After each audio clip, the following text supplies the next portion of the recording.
Amahoro kuri mwese bavandimwe ndetse bakunzi ba East African Daily Updates. Jean Paul turashimye rero bahaye ikaze kuri uyu umugoroba cyangwa se uyu munsi kuri bamwe nishimiye kongera kubana namwe aho muherereye mwese cyangwa se hose. Ikiganiro cyacu rero cy'uyu munsi ngituye umuntu umukunzi wacu wavuze ko ashyiraho alarme ashyiraho alarme ejo bikaba rero byarankoze ku mutima rwose kuko ni ukuvuga ngo uba uvuga uti ntabwo nshaka ko kincika. Mfite rero n'andi makuru meza y'icano uku kwezi konyine twariyongereye views twiyongera abantu bagera donc miliyoni imwe ya viewings y'icano miliyoni s'il vous plaît miliyoni mu kwezi kumwe konyine. Ibyo ni ibintu byo gushimira Imana ariko namwe mu by'ukuri ndetse mwebwe mwashoboye guturning abantu bagaruka bagenda bakagaruka kuko statistics nazo ndazibona bashya biyongereye biyongera ari benshi cyane muri ukwezi ariko hakabaho n'abandi bagenda bagahora bagaruka. Mwese rero murabo gushimwa kandi ni nako mu by'ukuri uko tugenda growing iyi community nubwo ari kuri online ariko bizageraho ibe community nya community aho izi ndangagaciro zacu zizagera kuri muri munyarwanda wese uko mukomeza gusubscribinga ukanda likes usharinga ibiganiro bakamenya impamvu dufite iyi community cyangwa se iyi community yacanga kuri East African Daily kandi mu by'ukuri ni ku mpamvu nziza cyane ni ku mpamvu zo kugira ngo ejo n'ejo bundi iki kinyoma twagushijwemo iki kinyoma cya RPF iki kinyoma cya RPA n'iki kinyoma ubu gikomeje gucuruzwa ariko kidafite intebe mu by'ukuri ariko hari bamwe bakomeje kugotwa cyangwa se kuzirikwa n'iki kinyoma bamwe barakiburivinga abandi nibangura inzira abandi nibampemuke ndamuke. Ibyo byose rero bizamarwa nuko ukuri kumaze kujya ahagaragara ndetse abantu benshi bamaze no gusobanukirwa mu by'ukuri nibyo bamaze gusobanukirwa nuko icyo kinyoma kidashobora guhabwa intebe igihe cyose. Ntabwo gishobora guhabwa intebe cyose kubera ko iyo community yacu tuzakomeza kuyikuza noneho ibyo babeshya tukabibeshya kandi murabona ko no muri iki gihe bisigaye bifite ikinyoma gisigaye gifite kitakiri populaire mu by'ukuri nk'uko nabo kera bari bazi ko ariko bizagenda nubwo ubukana bwabo babwongereje mu mahanga mu bicishije muri system yoza ubwonko ariko nabwo internet yaradufashije. Mureke dukomeze rero dukuze to growing economy iyi channel yacu iyi community yacu yenda ntavuze channel iyi ni community based channel aho ibitekerezo byanyu biri muri bimwe byubaka iyi community yacu. Hanyuma rero makuru uyu munsi ndaza kugaruka ku makuru y'umutekano mu karere. Ntabwo uyu munsi yabaye imirwano myinshi hari agahenge ariko iyo hari agahenge murabizi kiba kiri bukurikireho nyuma yaho aba ari ibigerageza bari ibibazo cyane cyane ku ruhande rwa RDF iyo babeshya ko batanze agahenge ubwo munsi w'ejo nibwo ushoboka ko uzaba yenda ari umuriro kuko icyo gihe bariho bagerageza kandi navuganye n'umuntu umwe ambwira ati iki ni igihe cyo barimo gukora ngo ibintu bya ravitaillement cyangwa se babakora za logistic support kugira ngo ejo bazabe nyine iki kiruhuko bagikoresha mu kwisuganya.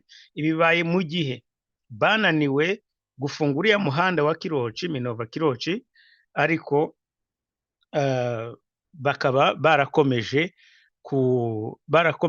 kugerageza gukatinga cyangwa se guhagarara muri uriya muhanda muri ka gasozi kitwa Ishasha kugira ngo babashe kwa affecta cyangwa se kwinterrompa babashe kubuza urujya n'uruza hagati ya Sake na Minova Kirotshi. So ibyo rero bikaba byaraburijwemo n'indege ya helicopter mu by'ukuri yakomeje gukora patrouille irondo muri kare hagace muri kiriya kirere kandi nabyo bikaba byari bijyanye n'uruzinduko President yagiriraga muri Kongo muri Est cyangwa se mu burasirazuba bwa Kongo. Ejo yarari muri Sud Kivu uyu munsi yarari Goma. Amakuru aravuga ko ndetse ashobora kuba ataje akoresheje inzira y'indege bishoboka ko ngo yabakoresheje inzira y'ubwato inzira y'ubwato ariko ubwato buri ekipe bwa gisirikare akaba rero ngo ashobora kuba bwo yavuye ariko yavuye muri Bukavu. Ibyo ntabwo nabihamya, sinabishyiraho kashe, ariko ayo ni amakuru amwe avuga muri avuga ko ariko byagenze. Bimaze iki cyangwa se hari agaciro gakomeye byaba bifite? Yes, yes, yes, kubera yuko i Rwanda rwashatse gukora sabotage, kuko kugeza n'uyu munsi hari igice kimwe cy'amashanyarazi cyo mu mujyi kitaragaruka amashanyarazi, bavuga ko ari sabotage yari yakozwe na Kigali, ariko bakaba barebye mu kirere, bakaba barebeshejwe indege. Hanyuma nahoze nsoma ubutumwa bwa mbere gatoya yuko ntangira ikiganiro burimo bwa Kaborogota, yavugaga ngo uyu muperezida ngo afite ikibazo mu mutwe, ngo kubona ngo ikiza gusa ngo nuko atararenga umurongo utukura. Sinzi umurongo bavuga uwo ari wo, ariko kugeza ubu ngubu twebwe jyewe ubwanjye Jean Paul ndi satisfait n'uburyo perezida Tshisekedi yitwaye kuri Kagame, nubwo yatakora ibirenze uretse ko bizaza byanze bikunze, ariko niba ashobora kumudekriva mu buryo ari Kagame, icyo kintu ikoti yihishemo ry'imyaka yose yo kugaragaza ko ari igitangaza, ari we ushakwa, ni wowe ushakwa muri Afurika hose ndetse no ku isi hose, n'amahanga arakwemera, bikaba bigezaho umuperezida umaze imyaka 4 n'amezi cyangwa se hafi 5 ku butegetsi ashobora kumubwira young president, umuperezida ukiri mutoya, akamubwira ati ikinyoma wicayeho kuva kera tugiye kucyexpose, ugiye kugikurwaho, iyo ntebe y'ikinyoma igiye kugenda. Ndagaruka kuri ubu butumwa bwa perezida Tshisekedi mu kanya, ariko ngaruke kuri aya makuru y'umutekano. Of course yagize ijambo yavuze, ntabwo yatinze cyane, uretse ko yakomeje kuvuga Kagame mu izina, yagize neza cyane. Yari yamaze ibyo byo kuvuga ngo diplomasi, ngo diplomatic, ngo ibintu, no, arimo arabwira abaturage ashaka amajwi ye. Umwanzi wabo baramuzi, umwanzi wabo baramuzi. Ndaza kubaha umwanya uhagije wo kumva uburyo perezida Tshisekedi yabaye consistent igihe cyose, mbese mu gihe cyose kuva yabona opportunity, igihe mwanya wose yabonye wo kubwira abakongomani ikibazo afitenye n'u Rwanda, ntabwo yigeze akegeka ku Rwanda, igihe cyose yagishyize mu mwanya wacyo. Kaborogota rero we sinzi ikintu upfa na perezida Tshisekedi, kuko uwo bafitanye ikibazo yaramuvuze, kandi ndagira ngo nabo bazabyumve, n'abasirikare ba RDF bimenye. Hagati aho rero, abarundi, ingabo z'abarundi, uyu munsi biravugwa ko uwari ushinzwe ingabo z'Uburundi kuri wari ushinzwe ingabo z'Uburundi kuri mu bintu ngo bya system ya verification,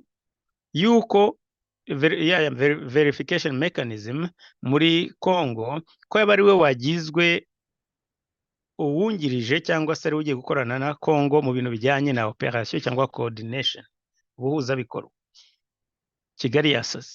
Kigali yasaze, ariko kugeza uyu munsi sindashobora kumva igisaza Kagame. Uburundi ni igihugu cyigenga ukwacyo, kiri sovereign, ndetse na Congo ni igihugu cyigenga kiri sovereign. Iyo bavuga ngo batewe impungenge na Uburundi cyangwa ingabo z'Uburundi gukorana na Congo, biba bishatse kuvuga iki? Of course icyo bashaka kuvuga turacyumva, kubera amanyanga yabo, kubera uburyo bahora bashaka guhungabanya umutekano muri ibyo bihugu byombi. Bakaba rero uyu munsi iyo mikoranire ya bombi ntabwo ari gukorana gusa mu gukora za operation, ni ukuvuga ngo harimo no guhanahana amakuru. Ese baramutse bakoranye, kuki utangira kudagadwa? Of course impamvu ndayumva, hari ikibazo gikomeye kijyanye n'ayo manyanga agenda mwakomeje kujya mwihisha inyuma yo guhungabanya umutekano w'ibihugu, mubyitirira umutekano muke mu gihugu cy'u Rwanda, cyangwa se kurinda umutekano w'igihugu cy'u Rwanda. Ubu rero icyo kinyoma aho kimaze kugira hagaragara, bakamenya ko nta kindi kigamije uretse gusa gushaka guhungabanya umutekano w'ibihugu mwegeranye.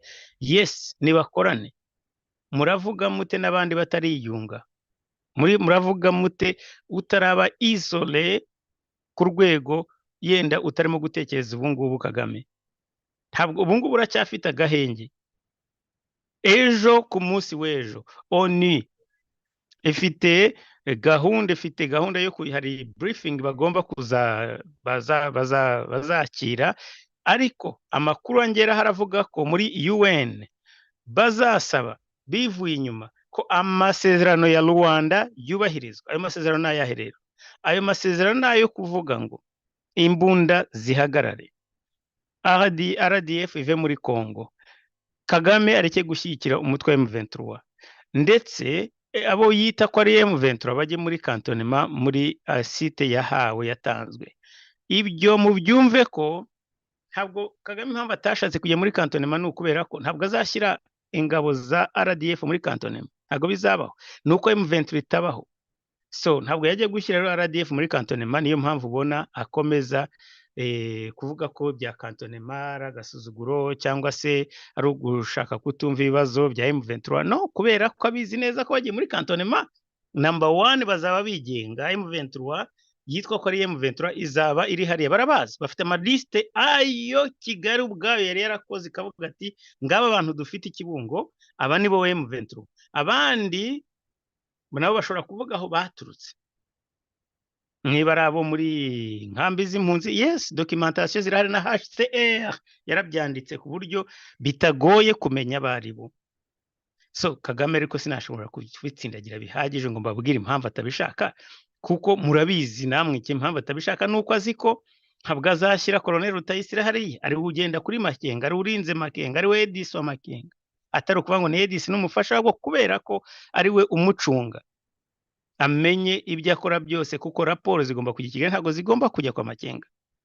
Ntabwo bazafata abantu nk'aba Bodwe babemerere bajye hariya Rumangabo, kubera ko bazi information zose bashobora kubona. Ntabwo bazafata bariya banzenze, Colonel Nzenze, ntabwo bazafata ba Joseph, ntabwo bazafata bariya basirikare bose ba Byamungu, bamwe barambiwe intambara bavuga bati tugize Nyagasani twabona aho duca, ngo bashyire muri cantonnement. Of course not, kubera yuko babizi neza ko bahita bimenyekana M23 yariyo na RDF yariyo.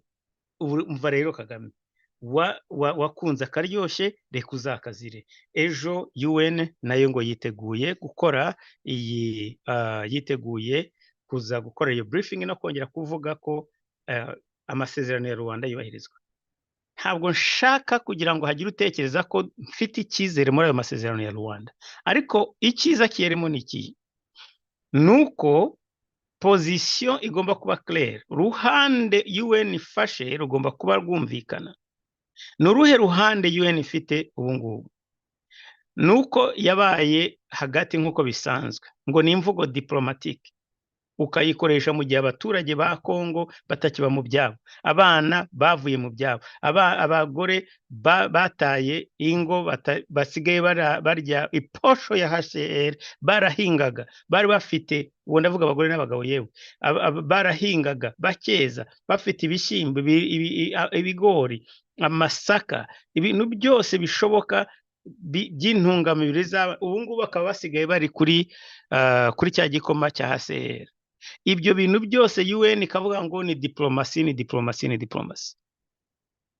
Ibyo bintu biramutse bibaye mu Rwanda, biramutse bibaye mu Rwanda, ntabwo Kagame yamara kabiri atarajya kwiroha muri icyo gihugu. Naho reba, ndetse ntibyigeze binahaba, n'ubu ngubu yibereye atuye muri Kongo. Bavandimwe, uyu munsi abatutsi bashwishwirije Kagame muri Kongo, byanshimishije cyane. Baravuga bati no, ntabwo twebwe turi kuri kote ya Tshisekedi. Ya jenoside Makoro avuga, ya yindi bita ngo ni epilation ethnique, ubu ngubu icyo kinyoma cyabo bazongera bakivuge. Le jeune b'abanyamurenge b'abanyeshuri bari Goma bagiye gushyigikira Kagame hariya muri stade Afia aho yavugiye ijambo ry'uyu munsi. Aba batutsi abanyemera ubita uko ushaka bamuhiza inkweto bari hariya nabo kuri stade n'abandi batutsi bahari ndetse b'impunzi bahunze bavuye mu byabo kubera umutekano muke, ariko still ukuri barakuzi. Of course propaganda z'i Kigali ntabwo bashaka kuzumva. Nitubona umwanya ndaza kubashyiriraho bamwe muri ayo magambo yavuzwe cyangwa se bimwe mu byo magambo ashyigikira Perezida Tshisekedi kuri manda yindi ya kabiri. Kuko ikinyoma cya Kagame ahangaha wari ukwiye kumenya ko byarangiye. Ibinyoma byawe n'amaguye yawe nta muntu ushaka kuyumva. Ariko hagati aho ndagira ngo ngaruke kuri buriya butumwa bwa Perezida Tshisekedi bwo ukomeje kugaragaza ko abanyarwanda atari abanzi ba Kongo.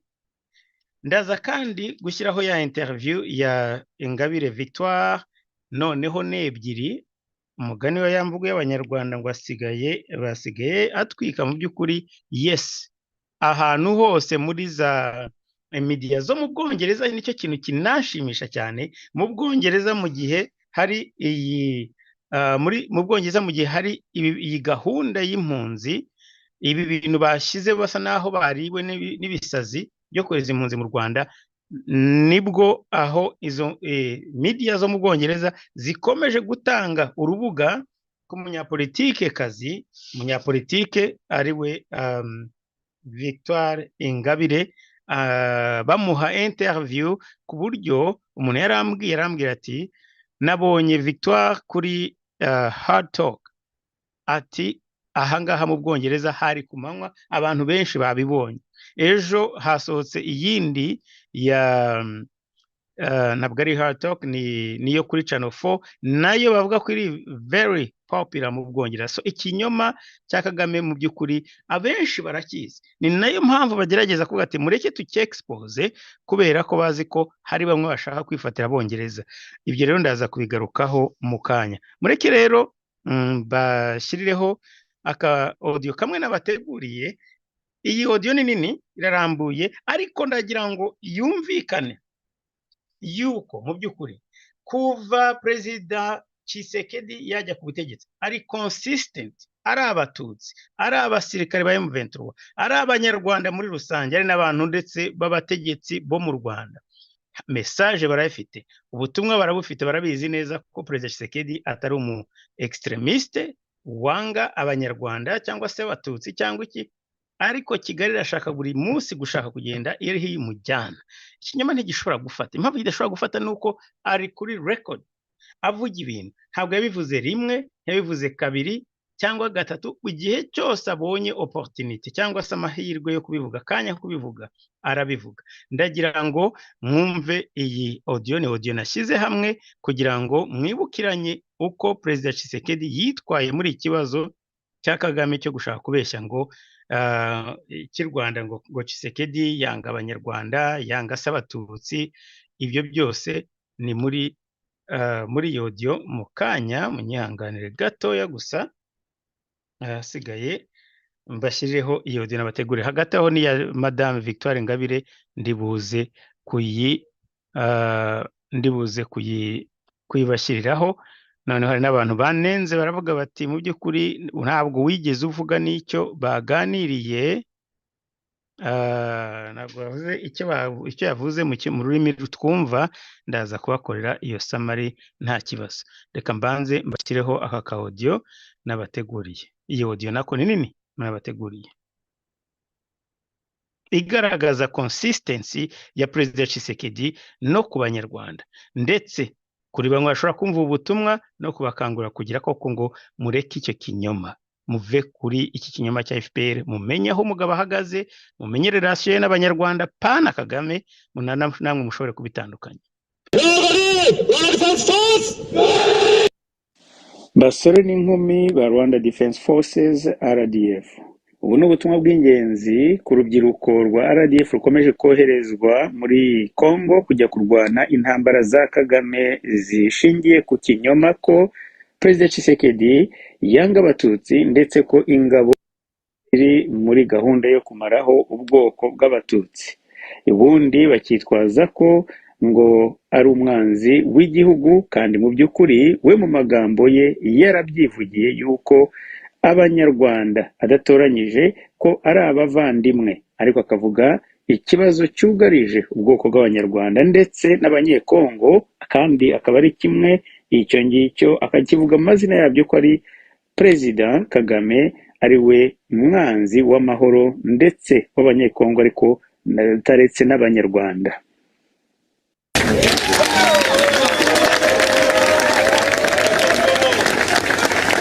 Après avoir eu des échanges avec le président de la République au cours d'une rencontre organisée au Palais du Peuple par le Conseil national de la jeunesse, les représentants des jeunes venus des chefs-lieux et territoires de toutes les 26 provinces de la RDC sont venus remercier le chef de l'État, Félix-Antoine Tshisekedi Tshilombo, pour l'attention soutenue qu'il leur accorde en aménageant son agenda pour des entretiens sur des questions brûlantes d'actualité au pays et sur l'avenir de la jeunesse.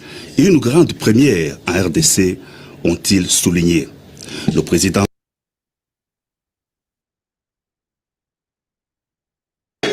devant Dieu et la nation, la jeunesse sera toujours dans mon esprit.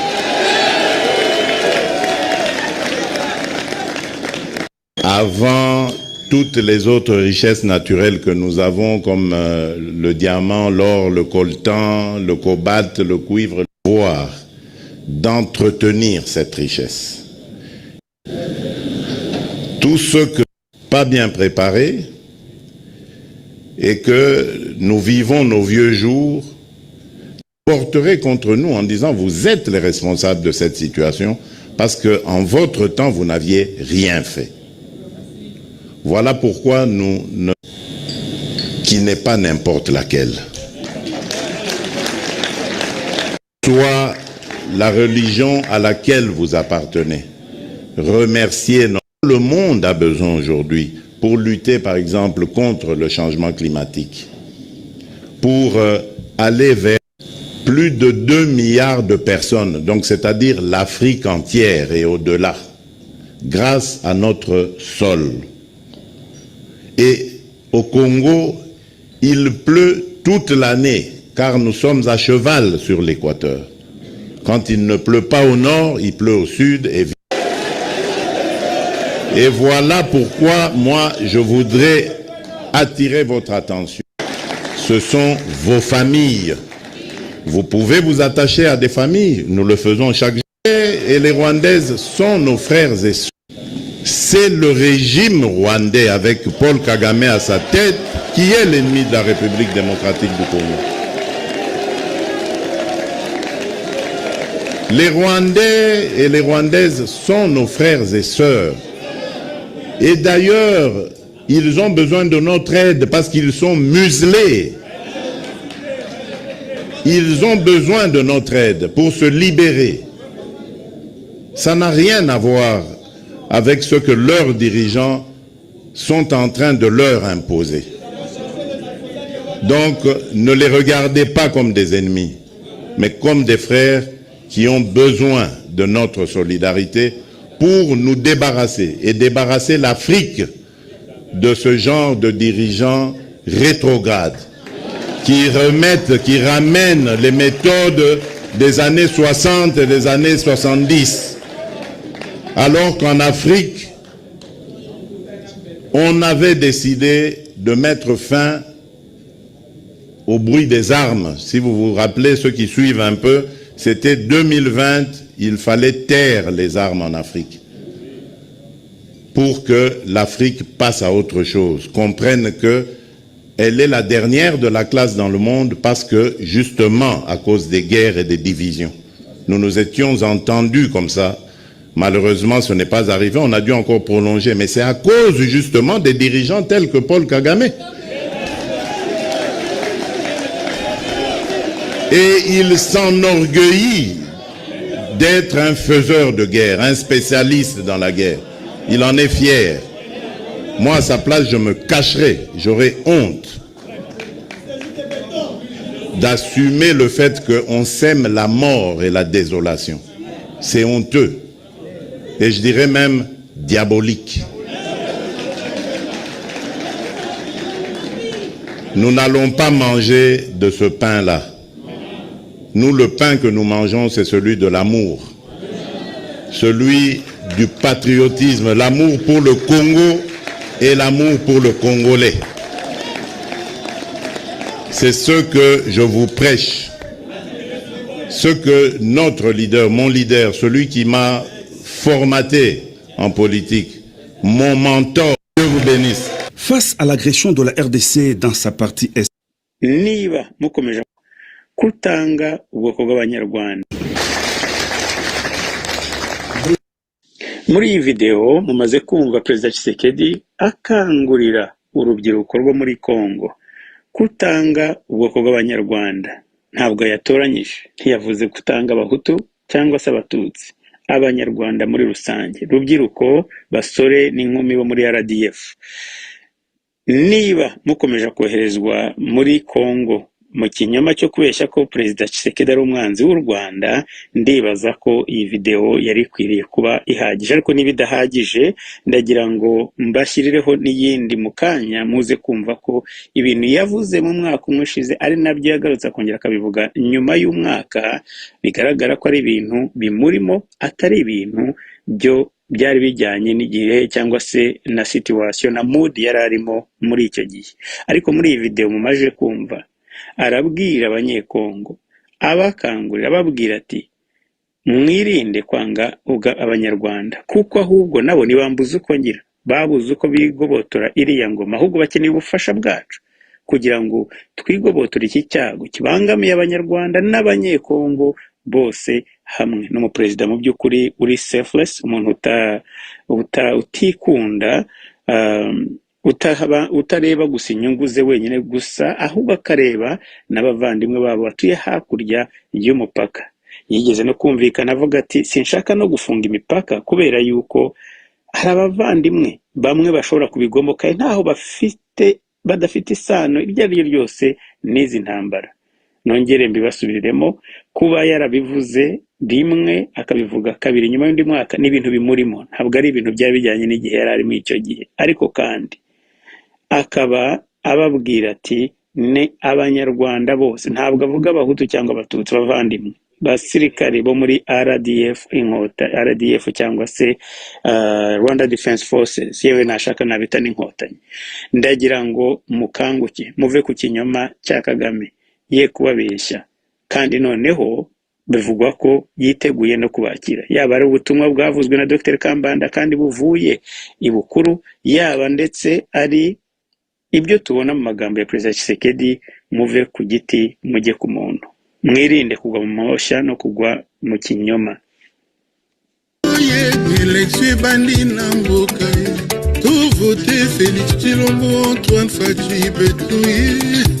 Fatshi silisila biso mpia koyo kangi Congo misale salama na mboka, nombre de chômeurs est diminué. Élection 2023, t'as voté Félix Chilombo, Antoine Fatshi Béton, 100% congolais.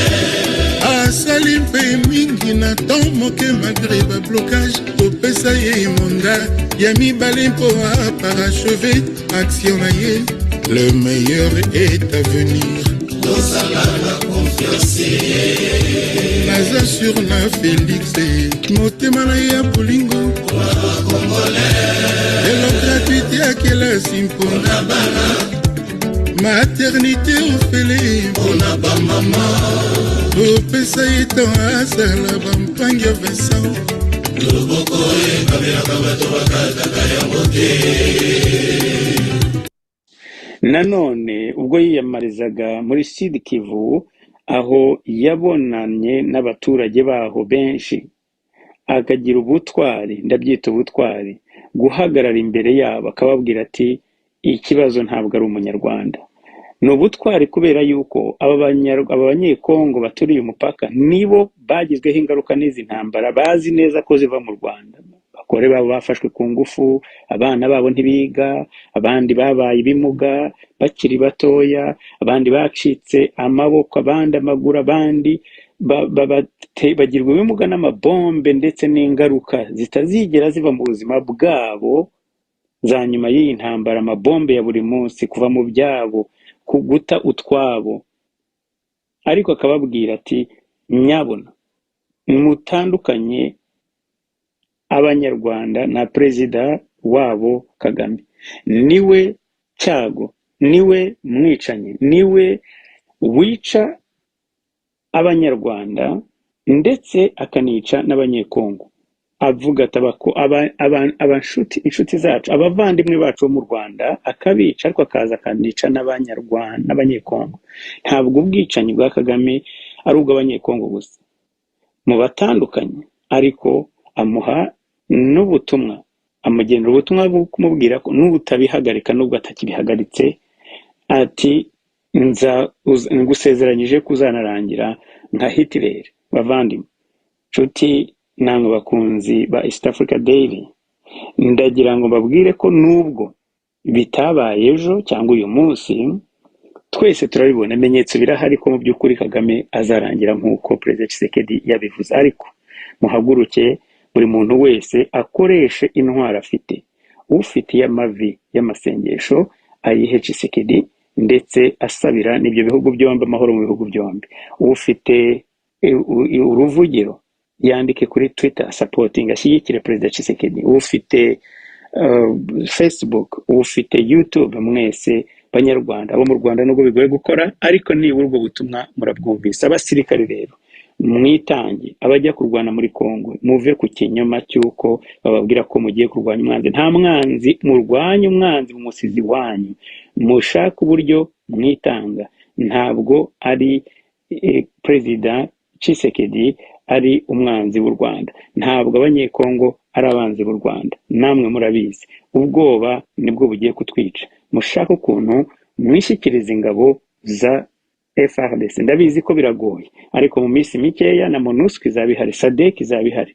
Mushakisha inzira zo kugira ngo mwishyikirize abo bantu, mubashyikirize ubutegetsi bwa Kongo. Mwemewe kurindwa, mwemewe ko nta kintu kizababaho na kimwe, ahubwo mubikore ku bwinshi, mwitandukanye n'izi ntambara n'ikinyoma cya Paul Kagame, maze amahoro arambe aganze mu bihugu byacu byombi.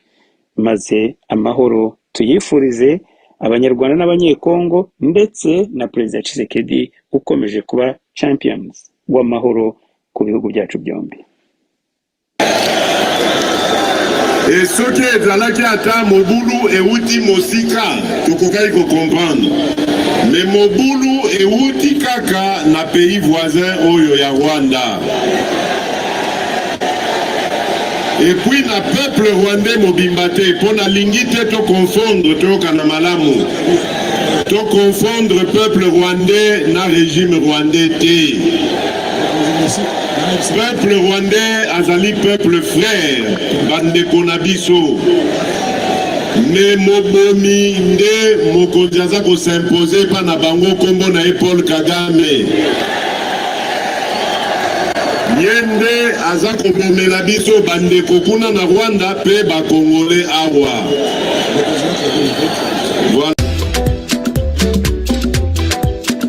Malgré la difficulté, Congo est comme il croit avancer.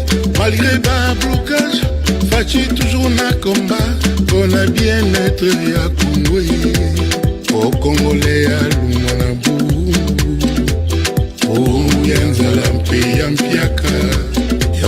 Aristote Mutombo. Nicolas Kazadi. Lolo Wabeso. Le grand esprit est allez la Congo est père de la nation.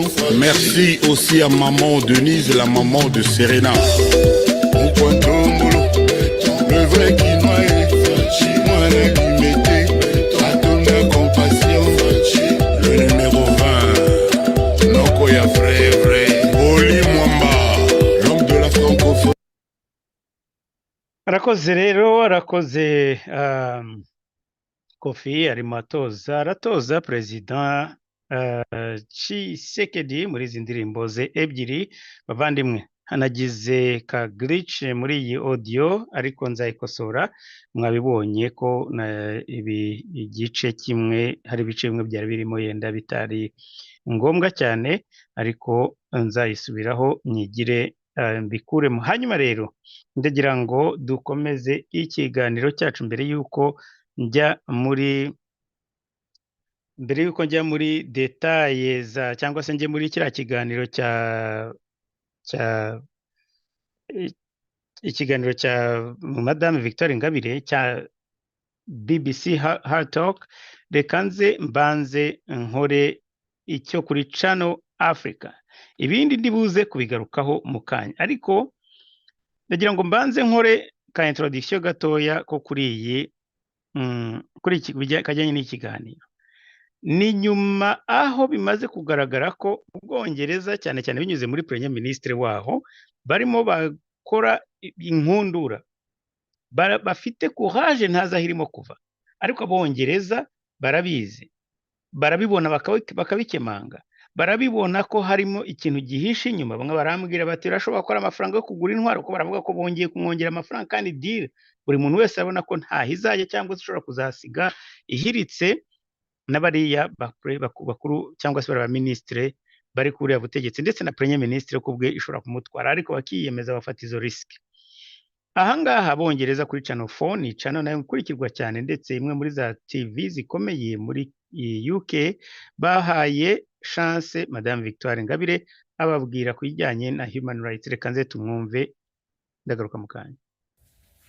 Rwanda is a safe country to send those seeking asylum in Britain because the UK government says so. That's Rishi Sunak's position, and he wants to pass a law to that effect. Unequivocally, Rwanda is a safe country. Here's someone who disagrees, and she's told Mr Sunak why in a letter today.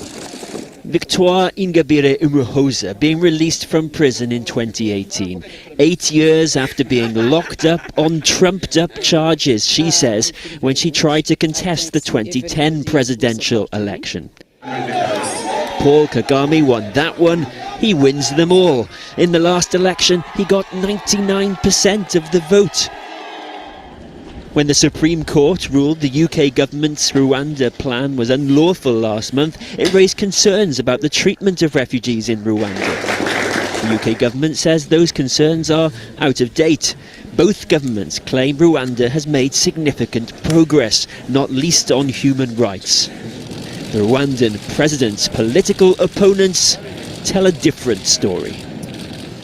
Well, earlier I spoke to Victoire Ingabire Umuhoza, who you saw in that report, and started by asking her whether, from her perspective, within Rwanda, the country is safe. I feel bad because I am one of victims of the human rights violation in our country. I spent 80 years in prison for the political motivated judicial process, and I was released after 80 years. Which out 5 years I spent them in a solitary confinement. And the Africa Human People Rights Court had declared me innocent, but until today, Rwanda government does not recognize the decision of African court. That is why I am wondering if Rwanda signed the treaty with the British government, and one day it will not respect what is the content of the treaty, what will happen? Rishi Sunak wants to pass a law in the UK to say that Rwanda is safe. How safe does Rwanda feel to you where you're sitting in Rwanda? Yeah, Rwanda is not a free country. For example, you can take example of the political activities are restricted in our country. Today, 8 members of my political party are in prison. So the government does not tolerate any kind of critics. For example, you know that in 2018, 12 refugees, Congolese refugees, were shot at by the police because they demonstrated on the street. So it is the country where people cannot explain their mind. And you paint a picture of Rwanda where, you say you were thrown in jail for opposing the president, others are as well, while the UK paints a picture of Rwanda as a safe and prosperous country. They say a lot of these complaints are out of date, even though only a few years ago, of course, the UK government was making the same arguments. You know, I don't understand what the British government say today to declare Rwanda a safe country. 2 years ago, the ambassador of UK in Geneva raised the problem of human rights issues in Rwanda. This human rights issue, is not something that you can really resolve in 1 day, in 2 days. I don't know why the British government want to send absolutely those refugees in Rwanda.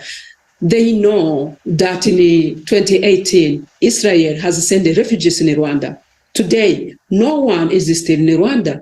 They were back in Europe. This, I am sure that those refugees that the UK will send in Rwanda, they will be back in Europe, because what they need well-being, they need freedom, what they cannot find in Rwanda. So sure, they will go back in Europe. The UK says this is about a partnership. Rwanda is earning its money and providing something in return. How do you see this? It is a kind of, sorry to say it, but I find that is a kind of modern slavery. Modern slavery? So that means, yes, modern slavery. That means I give you money and you will take people that I don't want it to have. And today they say that we have refugees, we don't want those refugees, so you have to take those refugees and they will repay you. That is modern slavery. And that is something that everybody cannot accept and tolerate. Because what the Rwandan government says is that it's got a long history of welcoming refugees. And there are tens of thousands of refugees already in Rwanda. And this is a continuation of that. Of course, I know we have more than 100,000 refugees from neighboring countries. More of them have been spent more than 20 years in refugees camp. Can you imagine? Because the resources of Rwanda are limited, so those refugees cannot be integrated in our society. So that means that the other refugees that will be sent in Rwanda from the UK will not be integrated, because Rwanda has no means to provide the rubber solution to those refugees. Victoria, Ingabire, Umuhoza, thank you so much for speaking with us. Thank you. Thank you too. We asked the Rwandan government for a statement in response to some of the allegations you just heard, and they told us any balanced assessment of Rwanda's human rights record over the past 29 years would deem our progress to be remarkable, but yet certain critics continue to willfully distort this reality. And in relation to the killing of refugees in 2018, they said it was an isolated incident of demonstrations and violence that was investigated fully.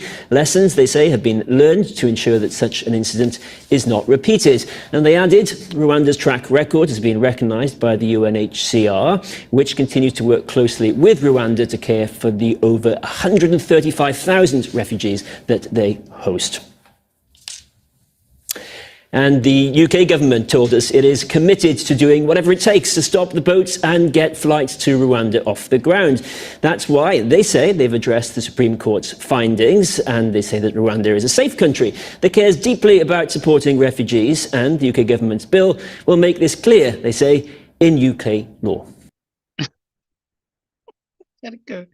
Hari ibintu bimwe cyakora arabisobanuriye neza Madame Victoire Ingabire, mu by'ukuri ni wo gushimirwa cyane kuri iyi interview. Iriya yindi ni ndendeho gatoya, ariko niko nyine ibiganiro biba biteye. Ariko ibi ngibi byo reka mu by'ukuri uretse kuvuga sinababwira iki, yababwiye ko u Rwanda rudatekanye, nta human rights, nta burenganzira bwa muntu buhari, bityo rero ni amakosa kohereza iziriya mpunzi mu Rwanda. Yewe muri bimwe numvise cyangwa nashyizeho karongo cyane, naho yavuze, yatanze urugero avuga ati se Ubwongereza buvuga bute ko u Rwanda ari igihugu gitekanye cyubahiriza uburenganzira bwa muntu? Imyaka 3 ishize umuambasaderi w'umunyamerika muri Geneva, mu Busuwisi, yavuze ko u Rwanda rufite ibibazo bya human rights. Ati none mu minsi mikeya uribaza ko u Rwanda rushobora kuvanaho guhanagura icyo kibazo? Atoya. Ikindi yabahaye urugero rw'abampunzi zo muri Israel, similar deal imeze nk'iyi ngiyi Ubwongereza bwakoze, aho Ubwongereza bwakoze deal n'aba-Israelis na guverinoma muri Israel. Murabyibuka twagiye tubivuga, nubwo ntabwo kuri iyi East Africa Day yabaga itaraza. bakajyanwa mu Rwanda, ariko Madame Ingabire ahangara aramubwiye ati izo mpunzi zavuye muri Israel n'ubu nazo zishatse mu Rwanda ntiwazibona zisubire mu Burayi, kuko zishaka umutekano, zishaka ubwisanzure, zishaka uburenganzira bwa muntu kandi badashobora kububona mu Rwanda. Anababwira ko n'abo bandi nubwo bazabazana bazisanga n'ubundi ni hahandi basubiye mu Rwanda.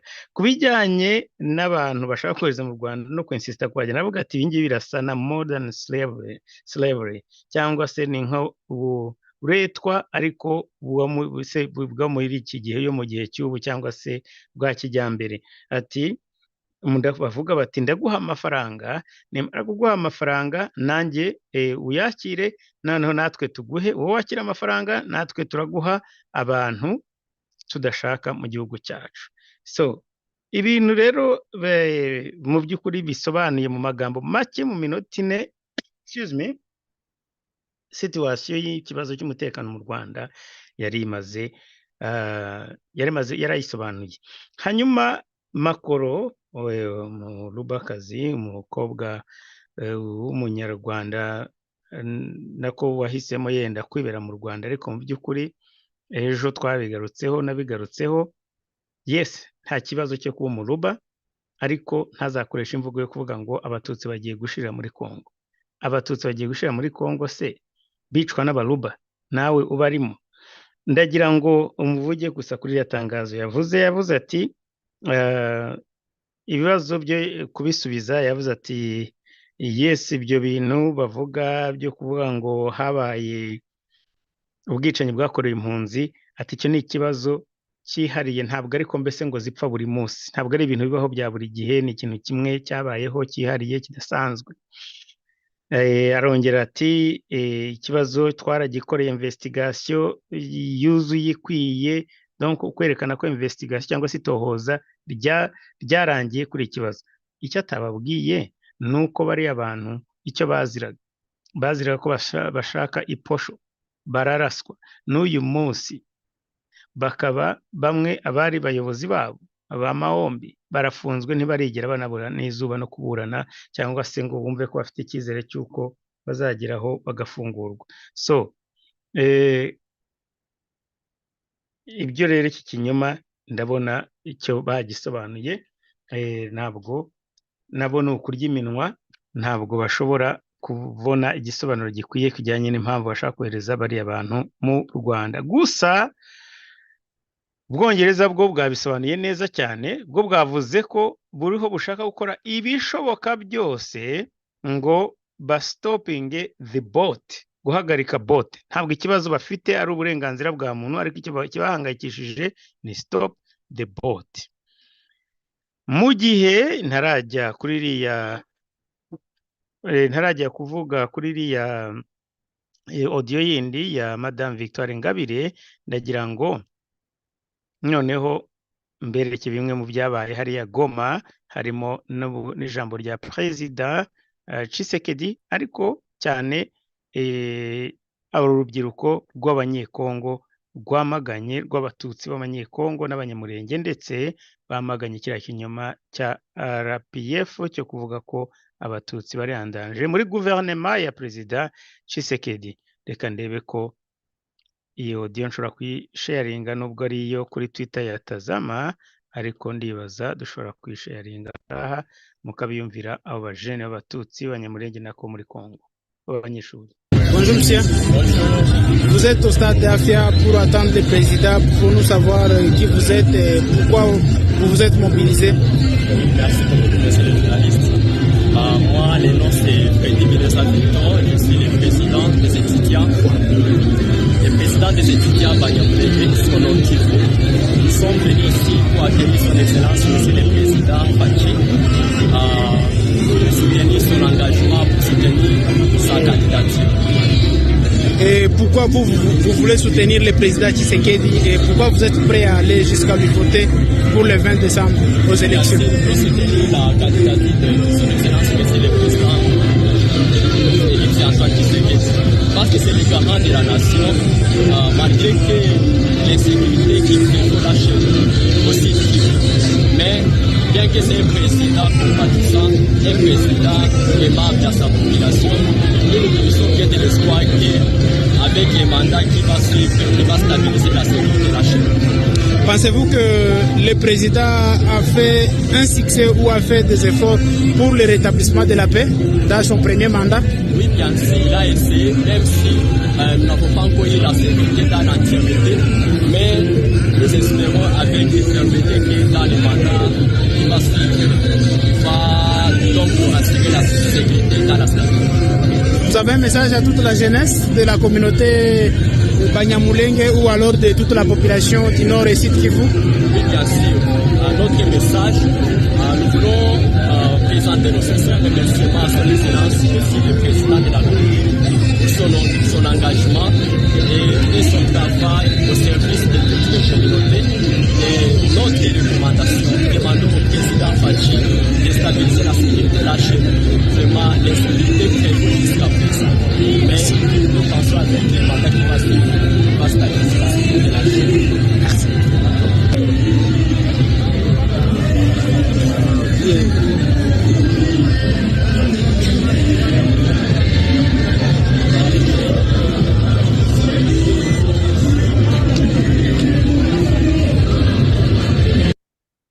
murabibona rero ko aba ntabwo ari umuntu umwe bagiye gushyira hariya gusa kugira ngo bifotoze, bagiye kwerekana ko bashyigikiye mu by'ukuri perezida Tshisekedi kandi baje ari benshi. Si bo gusa rero, hari ndibaza nababwiye ko cyakora nzagerageza gushaka muhizi muheto, ubu nanze kwirwa mubyutsa kubera ko nawe yari muri iyi kampanye hamwe n'abandi. Aba ni abandi nabo ntabwo ari abanyamurenge, aba ni abandi b'abatutsi cyangwa se bamwe muri bo ari abanyemera, bavuga ko ni dynamique ya jeune tutsi congolais de Masisi soutient à 100% le président Fatshi Béton numéro 20. So ni ukuvuga ni nka bya bindi by'i Rwanda, ingengabitekerezo ziba ziri hanze y'umupaka, wakandagira muri ngwino urebe ugahita ingengabitekerezo ikaba iragiye, ibyaha bya jenoside bikaba biragiye, ibyaha byose byo kwanga abatutsi bikaba biragiye. Ibi nabyo wakwibaza ni gute mu by'ukuri, ni gute iyo abantu bari hariya muri Goma, abatutsi b'imbere mu gihugu bazi ubuzima bariho, bo bazi ukuri, bazi n'ikibazo gihari. Nubwo nuriya musore w'umunyamurenge arabivuze, perezida wa communauté abanyeshuri b'abanyamurenge Goma arabivuze ati nubwo umutekano utaragaruka mu gihugu hose, ariko ukuri nuko arimo aragerageza kandi yarakoze ibishoboka, kandi nyine nibamuhe manda yindi, nibamuhe chance ahasigaye abashe kurangiza akazi yatangiye. Ariko aba ni abatutsi bari hariya, bari muri condition zitari nziza cyane. Mwabibonye abagiyeyo ni benshi, abangaba ntabwo ari abantu bagiye ku gahato, no. Bamwe hari abo numvise bakoze n'urugendo kuza kumushyigikira kugira ngo bamaganire kure kiriya kinyoma cyo kuvuga ngo abatutsi bari en danger mu Rwanda. Ibi rero bibaye i Rwanda, aho baracyakomeje, Kigali iracyakomeje gushaka kumvikanisha uburyo ngo abasirikare b'u Burundi n'aba Kongo barimo gutoranya ngo abatutsi bagashaka kubagira nabi. Ibi iki kinyoma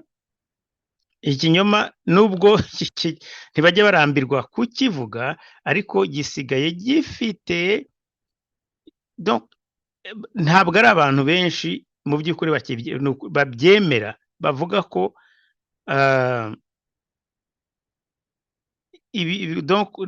ntabwo ari abantu benshi bemera ko ibi bintu byo Kagame akomeje kubeshya ngo abatutsi bafite ibibazo. Hari ababyemera wiwi, ibyo byo nabyo ntimwabihakana. Hari abantu bamwe batekereza ko ibyo genda bamo mu Rwanda, ariko abandi bari badashobora kubona amakuru nk'uko twebwe tuyabona. Ariko niyo mpamvu natwe tugomba kongera imbaraga, n'abandi mukongera imbaraga kugira ngo iki kinyoma kizajye kigarukira nyine aho ngaho muri bariya bafobaganye ariko atari abafobaganye ariko atari abantu bose cyangwa se abantu bafite common sense. Ndagira ngo mbashyireho bimwe mu magambo make cyane Perezida Tshisekedi yavugiye i Goma aho yongeye kongera kugaruka kuri Kagame ndetse anavuga ku kibazo cye agiye kukirangiza. Kaborogota rero ndakubwira ngo niba ari whisky, niba ari kanyanga, niba ari mangwende nako uyinywe kubera ko ibyo yavuze rwose kandi we twebwe turabyizera ntacyo atakoze. Ibyo uvuga ko ari ugukoresha imvugo itari diplomatique, twebwe tuzi ko ariyo ikwiriye cyane cyane ko ndiho ndagerageza kubafungurira iyi disikuru munyihanganire gato cyane mbabwire iri disikuru ya I think yes niyi ngiyi, reka nze nyibasharinge. My apology. Ni Twitter ya umuvugizi wa guverinoma Patrick Muyaya.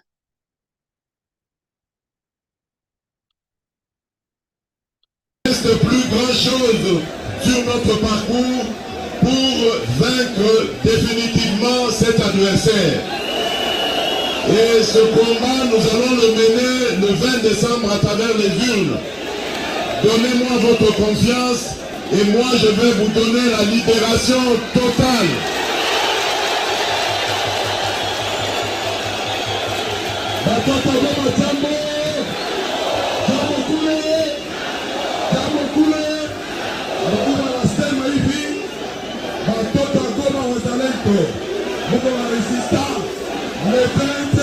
Mon prêter confiance pour m'aliser la Yumayate, Pasaliaza, bonjour. Nous voulons libérer notre pays pour le développer. Nous avons commencé le développement de notre pays. Nous voulons la paix qui va nous permettre de continuer ce développement. Nous avons commencé avec la gratuité de l'enseignement primaire.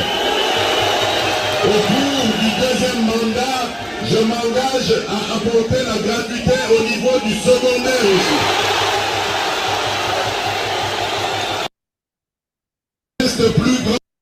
Perezida Tshisekedi rero angaha iby'u Rwanda nibyo bitureba cyane, ariko yavuze ati njyewe mumpe icyizere, mungirire icyizere, ikibazo cy'umutekano ndaza kugikemura, ndabalibera burundu. Umutekano ariko wari wakajijwe cyane muri kariya gace, ari amato yakoraga patrouille, amato y'intambara, ahantu hose patrouille zacagaho buri munota, amato y'intambara yakoreshwaga, amabote ya patrouille yakoreshwaga kugira ngo akomeze gucunga umutekano muri wa perezida. Ntabwo ari ubwato gusa, za drones nazo ubwazo zari hejuru, ndibaza ko zimwe mwanagiye muzibona, drones za ziriya zintoya zitari nini zaje gukomeza kureba nyine of course icyo umwanzi atekereza. Ariko ibyo byabaye nyuma yaho n'amakuru yamaze kuvugwa ko hari n'ibyo bintu bya sabotage byari byageragejwe. Ahangaha baramubwira ko iyi, reka nze gatoya, reka nze gatoya ndumva ndiho ndayibarebera humura. Sorry, yes, ndabona iyi ngiyi muyumva, mureke gatoya.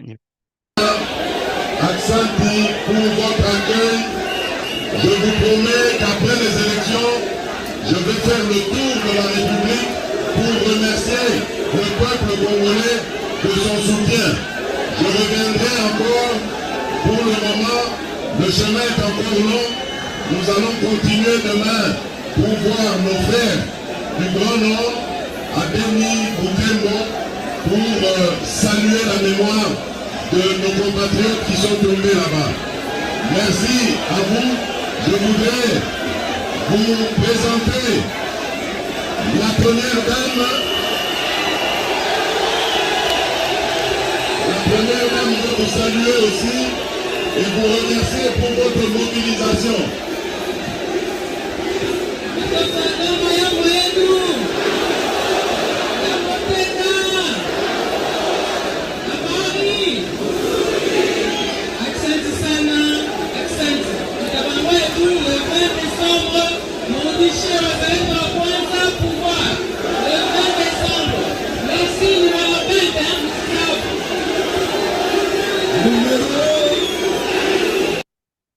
ndabona azakunya nubwo niba ngibi ntacyo bibatwaye muze kunyihanganira mbashyireho n'iyindi kuko iyi ntabwo nayo ariyo exactement nagira ngo mbashyirireho kuko indi aravuga specifically ikibazo cya Kagame na aravuga Kagame mu mazina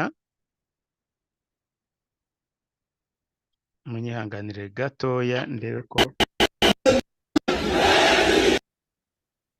besoin de vos voix pour qu'on continue le combat de libération de notre pays. Je vous promets que ce combat va continuer et nous allons débarrasser notre pays des terroristes du M23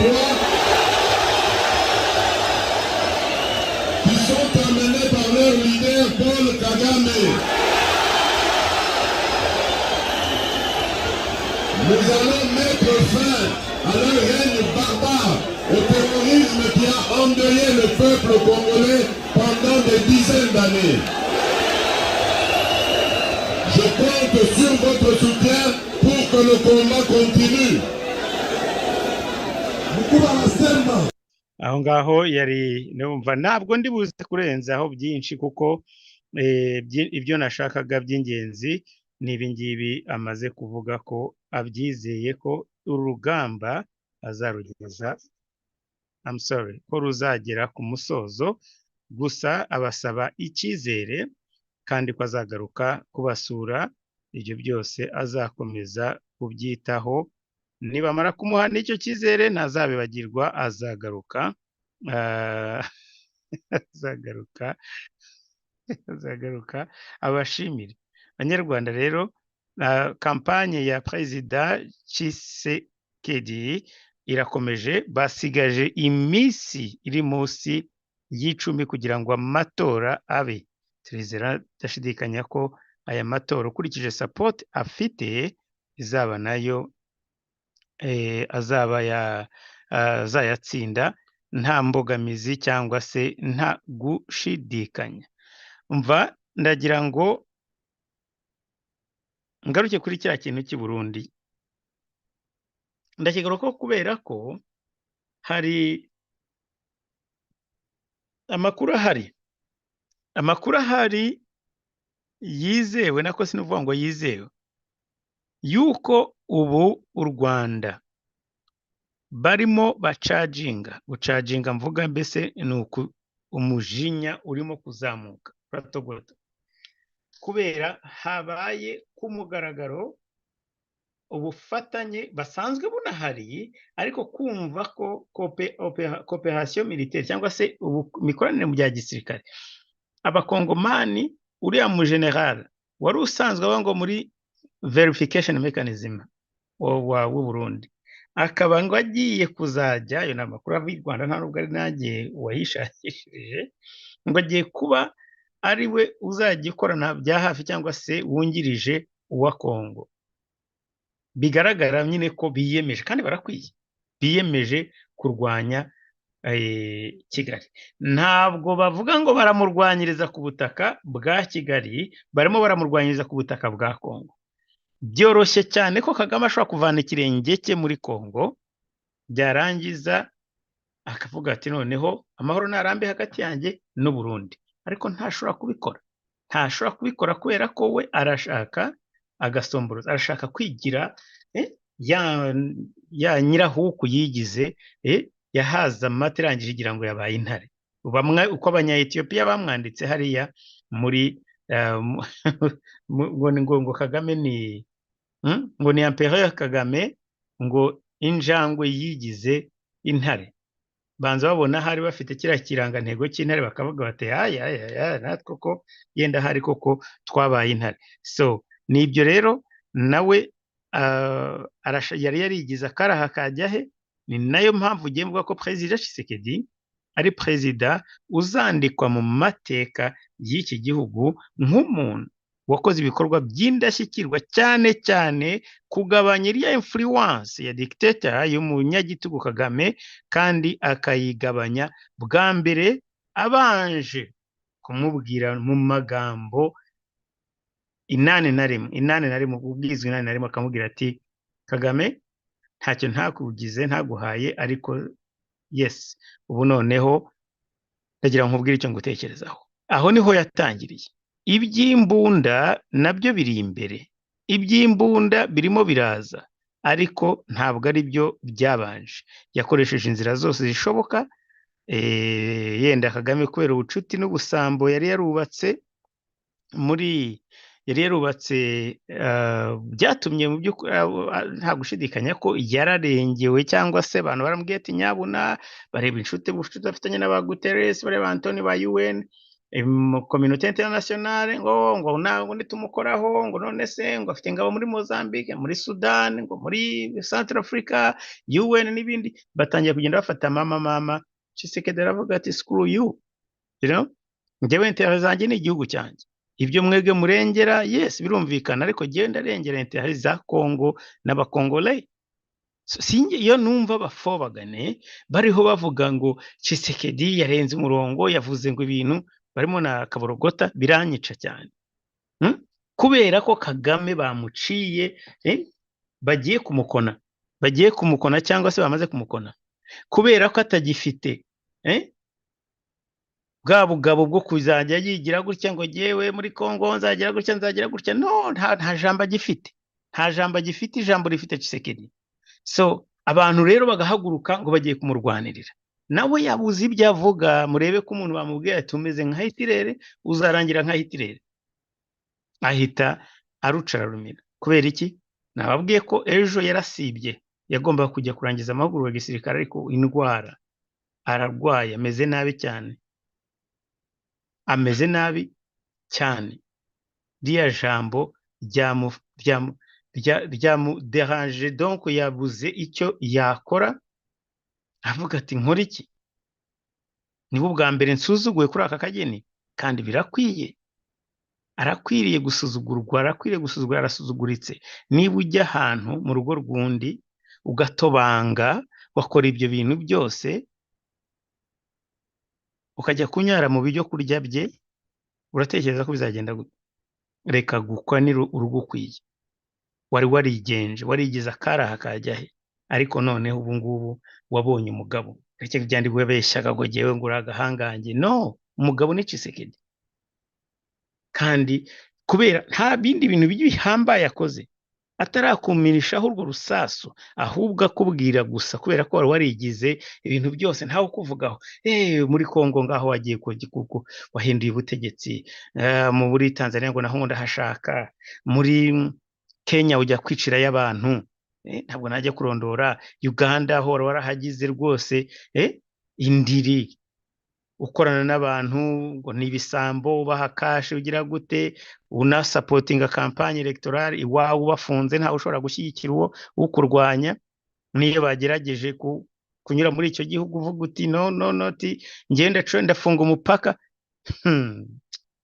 none warahuye Tshisekedi jewe vraiment tukure kuzamuhemba uko byagenda kose nubwo nta n'ikindi yakora uretse ko azagomba gukora ikindi kuko urabizi nyine ibya Kagame ariko yes Fatshi bonne chance n'iyi election y'ejo bundi kandi uzatsinda amasengesho ntabwo ukeneye byinshi abasenga musenge nibyo kenere nibyo nakora Kofi yabiririmbye ati muri kibara ba profete b'abanyabinyoma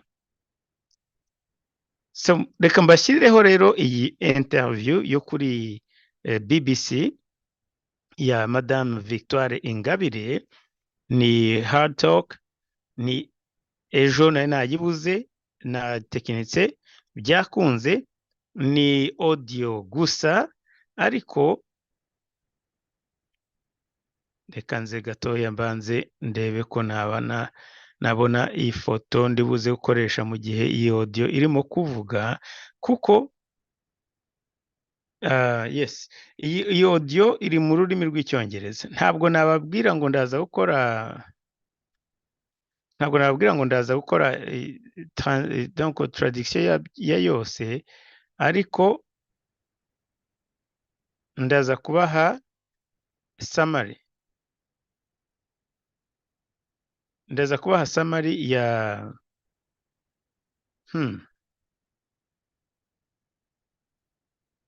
ndabona bitarimo gukunda.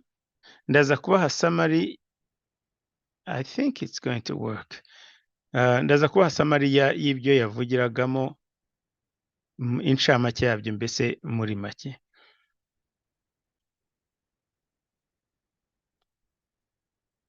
My apology. Yes, ndaza kubaha summary y'ibyo yavugiragamo, kuko ni minota 23. Bamwe mushobora kuba mwari mwarayumvise, ariko niba mutari mwarayumvise, yes, here we go. Reka nze tuyirebe. What?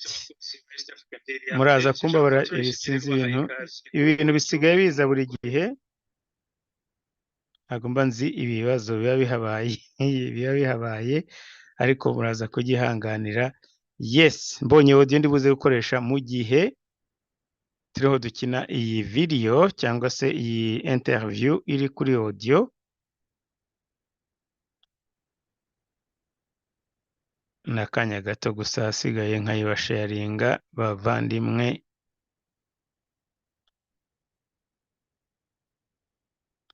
Here we go.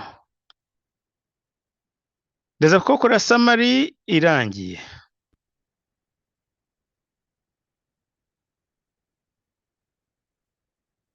Service with me, Stephen Sacker. My guest today has paid a heavy price for her determination to play an active political role in her country's future. Victoire Ingabire was studying abroad when Rwanda went through the horror of genocidal internal conflict in 1994. She watched from afar as the Rwandan Patriotic Front, increasingly dominated by the imposing figure of Paul Kagame, restored some sort of order and began to rebuild the country.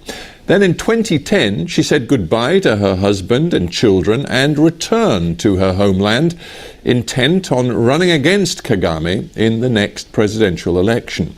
She spoke of her belief that the country's journey to true accountability and reconciliation wasn't complete. Within months, she was arrested, convicted of conspiracy and terrorism, and imprisoned. She endured 5 years of solitary confinement. In 2018, she was released, but with restrictions that still make it impossible for her to travel to see her family. She has remained an outspoken critic of President Kagame's autocratic style and repression of dissent, even as the international community has hailed Rwanda's political stability and economic progress. In the latest sign of Kagame's standing in the West, the UK government has teamed up with Rwanda on a controversial migrant transfer deal. So how does that sit with those Rwandans who refuse to toe Kagame's line? Well, Victoire Ingabire joins me now on the line from Kigali. Welcome to Hard Talk. Thank you for having me. Would you accept the basic proposition that in the last almost 3 decades, Rwanda has become one of Africa's great success stories? Yes, there is some achievement in development in our country, but the development that the people praise the administration of Kagame to have achieved is only in Kigali, the capital. But in the rural areas, we have the poverty. The people live in the abject poverty. I understand what you're saying, that of course one can get a false impression looking at Kigali and all of the new development, but look at the words that come from former US President Bill Clinton, who hailed Paul Kagame as one of the great leaders of our time. Look at the words that come from the World Bank, which over recent years has consistently given your country, Rwanda, a stamp of approval for its economic policies and sound economic management. Do those stamps of approval fill you with positivity, or do you think people are misunderstanding your country? I think that people misunderstand our country. Why? Because people believe to the history of the one who has the war victory in our country. But you know that Rwanda has genocide in 1994.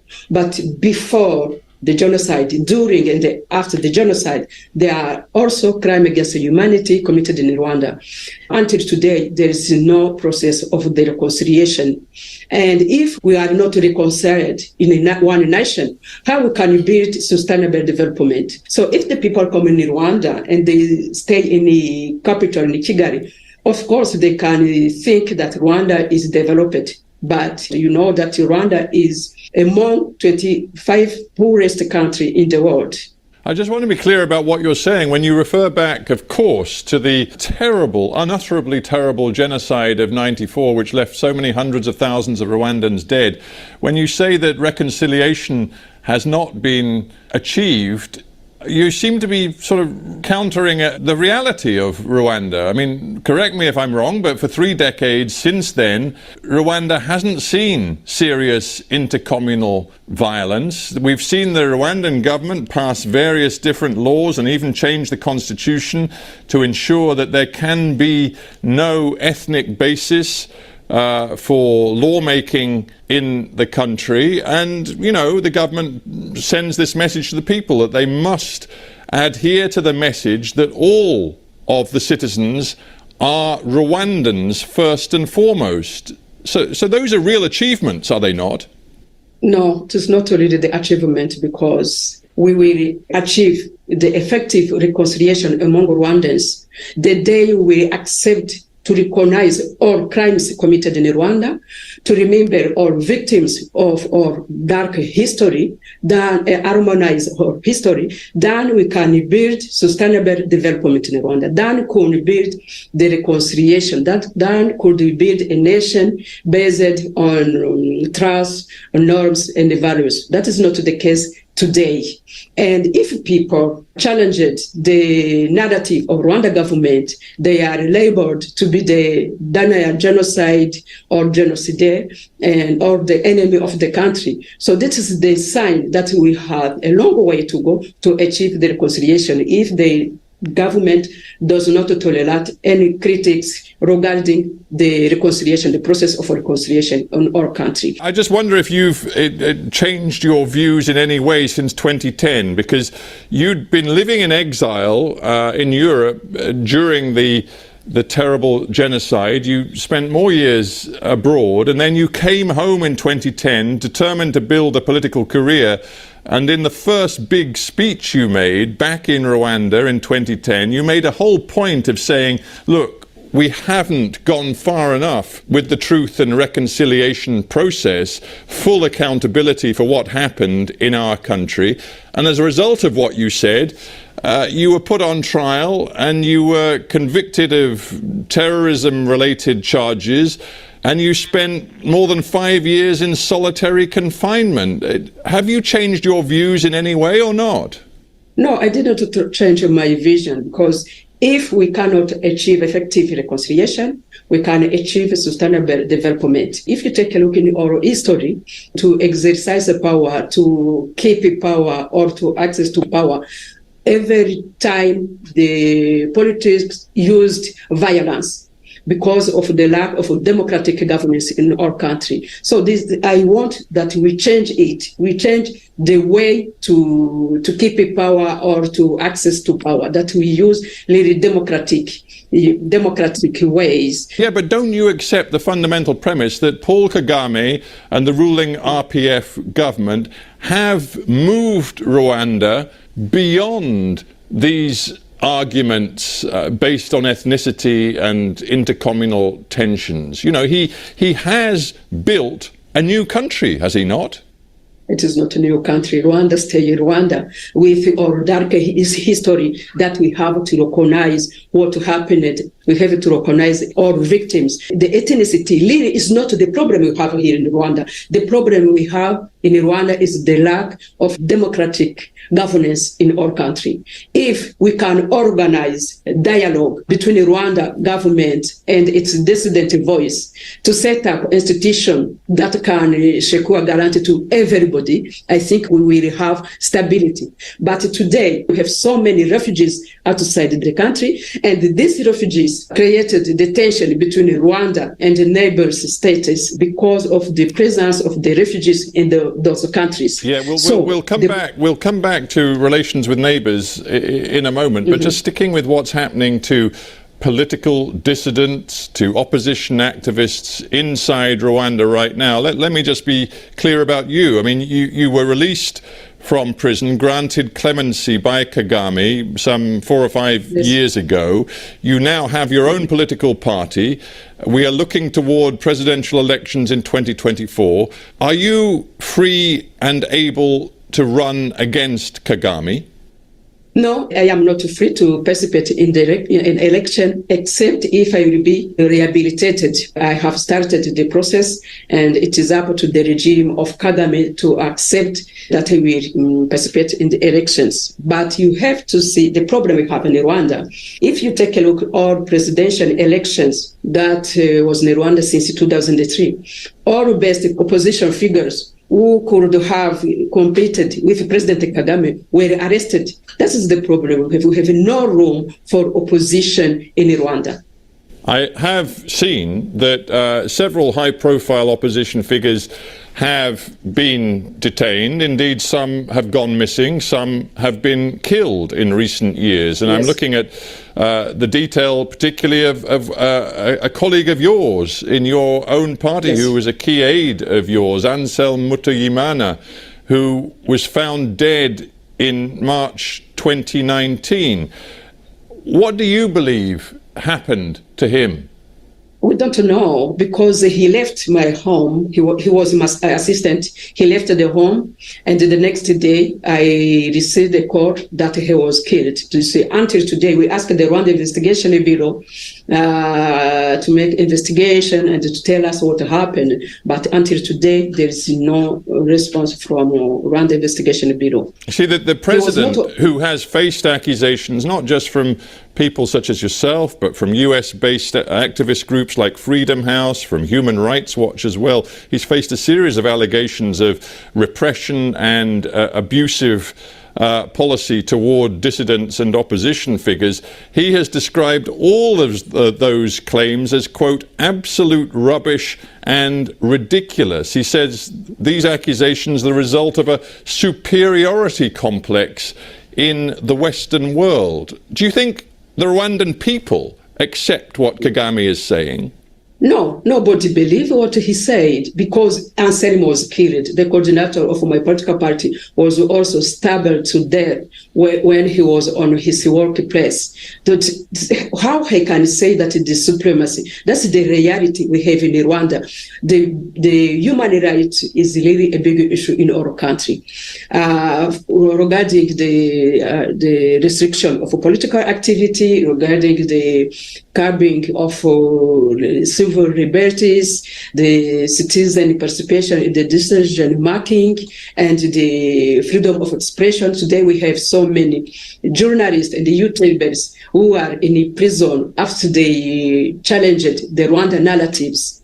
I have today 8 members of my political party who are in prison more than 2 years without a trial, because they only read a book called Blueprint blueprint of revolution. And they followed in an online training session about the philosophy of non-violence. You can imagine to put people in prison only for that.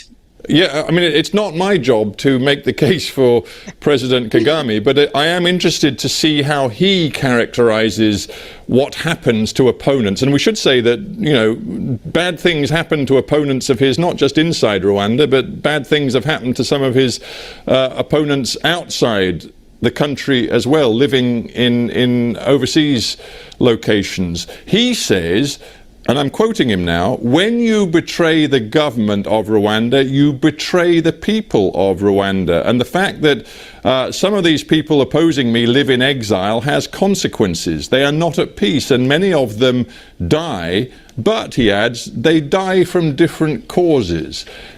He thinks this sort of message works with his own people, and frankly, the last time he sought re-election, he won 98% of the vote. So he appears to be right.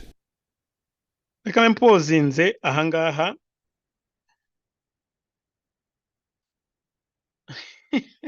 reka mpagaritse ahangaha ntabwo ndi butinde ni akantu gato cyane ni iminota 13 n'amasegonda 13 turi buze gutangirira aho ngaho, ariko ndagira ngo nze mvuge kuri bike cyane amaze kuvuga. Victoire Ingabire yavuze ku bijyanye na reconciliation cyangwa se ubumwe n'ubwiyunge, anavuga ko budashobora kugerwaho, ntabwo bwagezweho, nta nubwo bushobora kugerwaho kubera ko n'abandi bantu hari abandi ba victime batajya nabo bibukwa, ndetse ko ibyo bidashobora kubaho cyangwa se ku bwiyunge nyabwo budashobora kugerwaho mu gihe icyo ngicyo nacyo kititaweho. Yanavuze kandi kuri bimwe bavuze yuko Kagame ngo yakoze igihugu gishyashya, yubatse igihugu gishyashya. Aramusubiza ati oya, nta gihugu gishyashya yubatse, u Rwanda ruzaguma ari u Rwanda. Ndetse avuga ko yes ruzagumaho n'iyi histoire cyangwa amateka yarwo nubwo ari mabi, ariko agaruka kuvuga nyine uburyo hari ibintu bimwe bihabwa agaciro mu buryo bumwe ariko ibindi bikirengagizwa. Ndiho ndaparaphrasing, ntabwo ari muri amagambo ariko ni handi yagarutse kuri ibyo kugira ngo habemo iyo recognition y'aba victime bose. Kandi arongera avuga ati dialogue, hakwiriye kuba dialogue ya interrwanda n'abanyarwanda bari hanze ndetse n'abari mu gihugu, abantu bose bakagira uruhare mu gufata cyangwa se kujya mu matora. Anyways, ku bijyanye no kuba yajya ku bya demokarasi n'ibindi, kuba bakagira uruhare mu byemezo byikorerwa igihugu cyabo. Ku bijyanye n'amatora, mubaza niba ushobora kuzaba mu matora, yavuze ati ntabwo njyewe nizeye nako ntabwo nzi ko nshobora kujya mu matora keretse mbaye bankoreye ibyo bita rehabilitation. Ni ukuvuga ngo nyuma y'ibyaha yarezwe akaba yarafunguwe na perezida, ariko agomba kuba rehabilitated, ni ukongera gusubizwa urebye ubumuntu bwe mbere y'uko yakongera cyangwa se kongera gusubizwa kuba whole, mbese akasubiza ubumuntu bwe kugira ngo ashobore kuba yakongera gutorwa. Sinzi niba rehabilitation nariko nayivuga muri aya magambo, ariko rehabilitation n'ubundi ni ukugira ngo wongere umusubize iyo icyo cyubahiro cye cyangwa se umusubize asubirane yasubire kuri level yari ariho, asubire kuri nivo yari ariho atarajya muri gereza cyangwa se ubusembwa bumuveho, kumukuraho ubusembwa. Ibyo rero bizakorwa na Kagame kuko avuga ko ari we wamubabariye. Ariko yavuze ko Kagame avuga ko kubijyanye n'ibirego barega Kagame ko afite ikintu cya mbese iyo bavuga ko yangiza uburenganzira bwa muntu, ahohote uburenganzira bwa muntu, ngo Kagame arasubiza ngo ngo ni superiority complex, mbese ko ibihugu byo hanze kubera hari ibihugu bikomeye by'ibihangange yenda ko kubonera u Rwanda. Ariko abaza niba abanyarwanda yenda ibyo Kagame avuga nawe babyemeranye. ashubije neza cyane rwose avuga ati nubwo n'ibindi byose bishubije neza cyane ati nta muntu wizera ibyo avuga, nta muntu wizera ibyo avuga, cyane cyane ko kandi koko abantu bari mu Rwanda barabizi, hari abanyururu benshi nako hari abanyururu benshi bazira ibitekerezo byabo, hari abanyamakuru bafunzwe, yewe atanga urugero rw'uyu aba bantu bafunzwe bazira gusoma igisabo ngo cyitwa Blueprint of Revolution, abo bantu bafunzwe nta kindi kintu bazira uretse gusoma icyo gitabo. Aravuga ati can you believe, Ingabire arabaza uyu mugabo ati urashobora kwibaza uwo muntu, urashobora kwibaza kugira ngo abantu bafungwe bazira ikintu nk'icyo ngicyo, uribaza kubona umuntu ashobora gufungwa azira ko yasomye igitabo nk'icyo. Undi aravuga ati sinshobora kumakinga case kuri sinamakinga case ya mbese sinshobora kurengera sinjye wajya kuvugira Paul Kagame. Ubwo ni mu magambo y'uyu mu interviewers aramubwira ati sinshobora sijye wakora case ya Paul Kagame, atariko hari ibintu byinshi ndaza kwisubiraho kiriya kibazo yamajije nyine ibyo avuga abwira abanyamahanga obviously, aravuga ati ariko hari nka bimwe ashobora gutangaho ingero bikagaragaza ko yenda ibyo avuga bishobora kuba bifite ishingiro. Kimwe mu byo yaravuze aramubwiye ati mu minsi yashize igihe aheruka amatora mu Rwanda, of course yaratowe kandi atorwa ngo ku majwi ngo atorwa ngo ku majwi 90 nangahe kwijana. Iyo ni ubona uyu munyamakuru bimubajije nako uyu mu interviewer, ndagira ngo twumve igisubizo Madame Ingabire amushuje.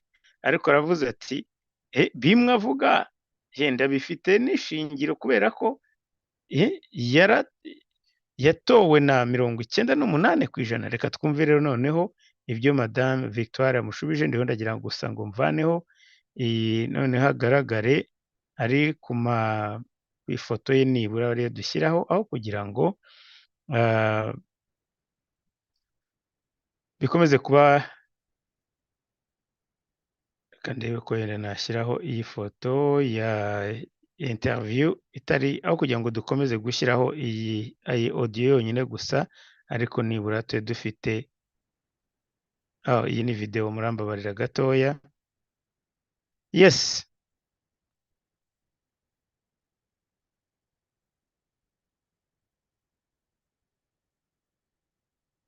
so ati yatsinze na 98 kwijana, bityo rero ku buryo ibyo yaba avuga yenda byaba bifite ukuri. Reka twumve dukomeze iriya audio noneho mwumve igisubizo yamuhaye n'ibindi bisubizo ndetse yamuhaye.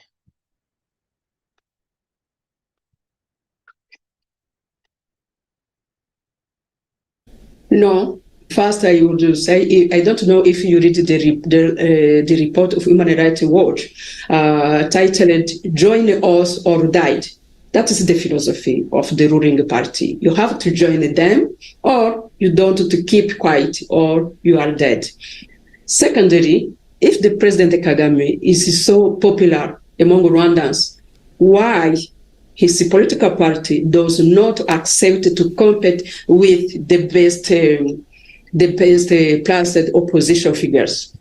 I suppose one measure of Kagame's standing isn't just the fact that he does seem to win big majorities when he seeks re-election at home, but he has been embraced by significant members of the international community. I began by talking to you about Bill Clinton years ago, hailing him as a visionary leader. But even today, we see that the international community welcomes Rwanda.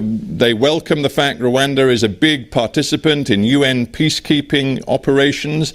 And right now, we have the UK government, which has done a deal with Rwanda for the transfer of unauthorized migrants from the UK to have them processed inside Rwanda. It's another sign of Rwanda's acceptability, certainly in the West. Yes, that is true. First, I recognize that Kagame made some recovery effort to revive our country after the genocide.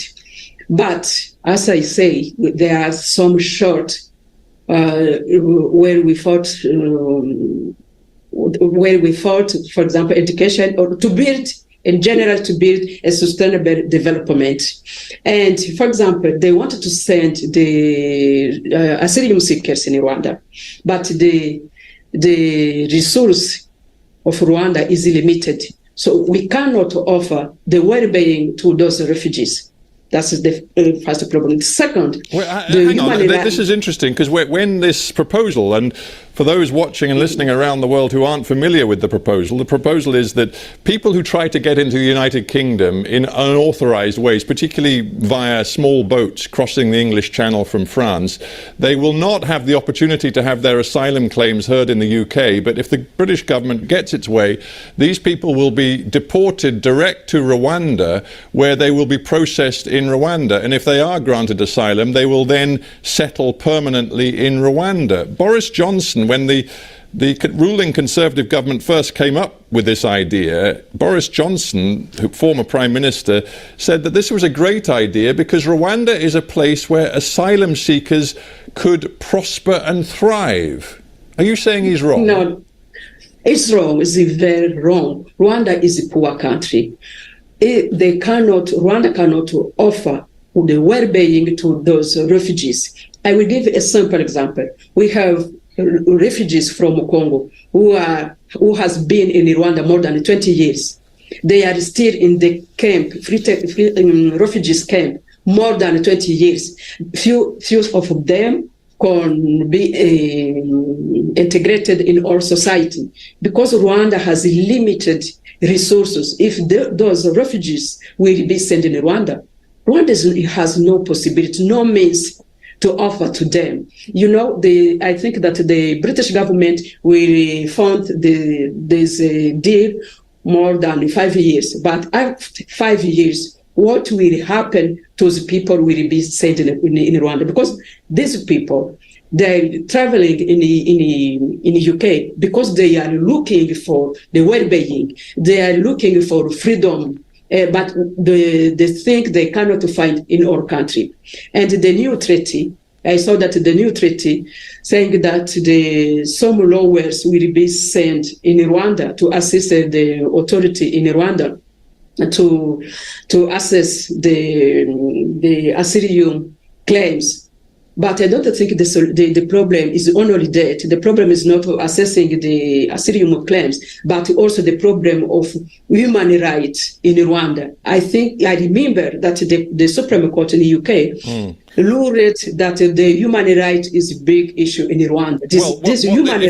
What the UK Supreme Court is particularly worried about, and it's still actively being discussed in the UK, is the possibility that migrants processed into Rwanda might ultimately be in jeopardy of being returned to countries where their lives would be put at risk. I think it's a clause known as refoulement. But because of a treaty just signed in the last few days between the Rwandan government and the British government, there is now a treaty-based promise from Rwanda that would never happen. Do you believe those kinds of promises from Kigali can be taken seriously? I doubt about it. Why? If you take a look, I told you about the conclusion of the Africa Human Rights and People Rights Court. They cleared that I am innocent, and they asked the Rwanda government to pay reparations. And Rwanda is a member of African Union. The Rwanda has obligation to accomplish the decision of the court, to follow or instruction from the organ from Union African. But Rwanda did not respect the conclusion of the court until today. Which kind of the promise the UK, the British government can have, because Rwanda say that there will be no refoulement of the asylum seekers that will be sent in Rwanda? There is no guarantee. No, well, you say no guarantee. On a final, sort of more ethical, principled point, what do you think the Rwandan people make of a deal which basically leaves a rich country, Britain, sending people it doesn't want to a poor, relatively poorer country, Rwanda, and saying to Rwanda, here's some money, you deal with them? What do you think Rwandan people think of that? Rwanda's people, they are angry about this deal. Why?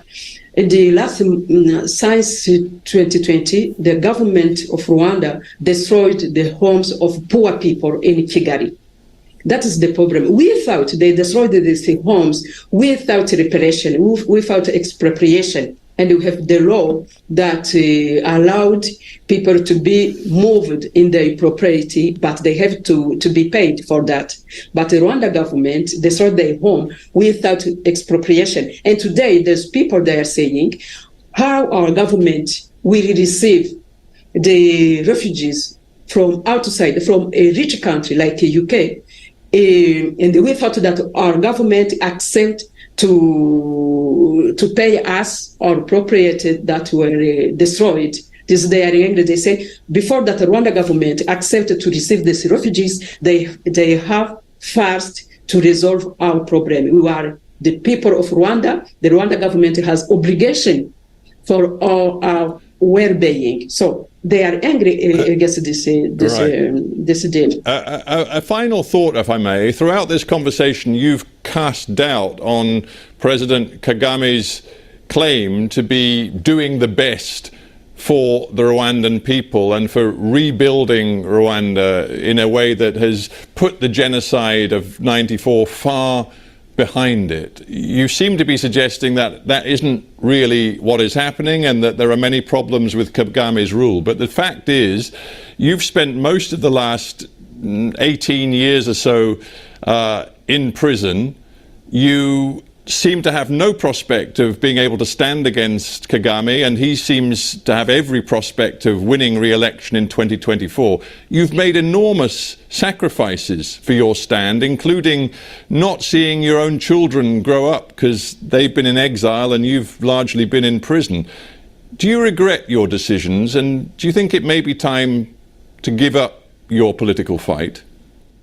No, I will never give up. I know that I paid a heavy price to be in Rwanda and to struggle for the democracy in my country, and we will go ahead with my struggle until we establish good governance in our country, that to exercise the power will be done through no violence means. So this I will not stop, I not regret anything. No regrets at all? No regret. I don't regret, no. All right. Well, we have to end there, but Victoire Ingabire Umuhoza, I thank you very much for joining me on Hard Talk. Thank you. Thank you too. Yes, Madame Victoire Ingabire, mu by'ukuri. The BBC has a news presence in more than 180 countries. So when an important story breaks, we're there covering it, wherever it's happening around the world. Sorry. Yes. Barakoze cyane Madame Victoire Ingabire. Umva, ntabwo nababwira ni iminota 20, ntabwo nabyanditse byose, ariko nyuma yaho twongeye gupikinga up, aho twahereye, aho twari nagarukiye, ni yenda nyuma ya kiriya gitabo yavuze bafunze abantu bagisomaga, yagarutse amusobanurira aho yaravuze Kagame atorwa n'amajwi 98, mbese ko atari uko wenda bigaragaza ko ibyo Kagame avuga mu byandi magambo ari ukuri. Victoire Ingabire yamuhaye urugero rwa iriya raporo ya Human Rights cyangwa se ya umuryango w'uburenganzira bwa muntu, aho yavuze ngo join us or die. Swat, mbese ngo amahitamo ni abiri, ibintu ni bibiri. Muri iriya raporo niko yavuze, urakorana natwe cyangwa uradukorera, cyangwa se ni ugupfa, urupfu cyangwa tugakorana. So ikindi ati yabaye Kagame niba koko yiyizera ko ishyaka rye ritemera ko habaho competition. Icyo ngicyo ni igisubizo numvise kinkoze ku mutima. Niba koko bemera ko bafite 98, watinya gute umuntu ujya kwiyamamaza kontra kwiyamamazanya nawe? Mu kindi kibazo yamubwiraga nyine amubwira ku buryo Kagame ba Tony Blair ba Clinton bakoresheje ati ko ari umutegetsi w'intangarugero, so n'ibindi, ariko aza kugera aramubaza ati abo bantu haro yageze amuca mu ijambo aravuga ati uvuze ko abo bantu atangiye gusubiza nyine ko nta bizira mpunzi, bamubwira ko diri impunzi ko ntabwo zishobora kubaho, ko bavuze ko zabaho neza mu Rwanda zizagira ubuzima bwiza. Aravuga ati ntizishobora kubaho neza kuko fata urugero rw'izihari already zimaze imyaka n'imyaniko 20 n'indi, ati zose zibayeho zite? nazo ntiziriho.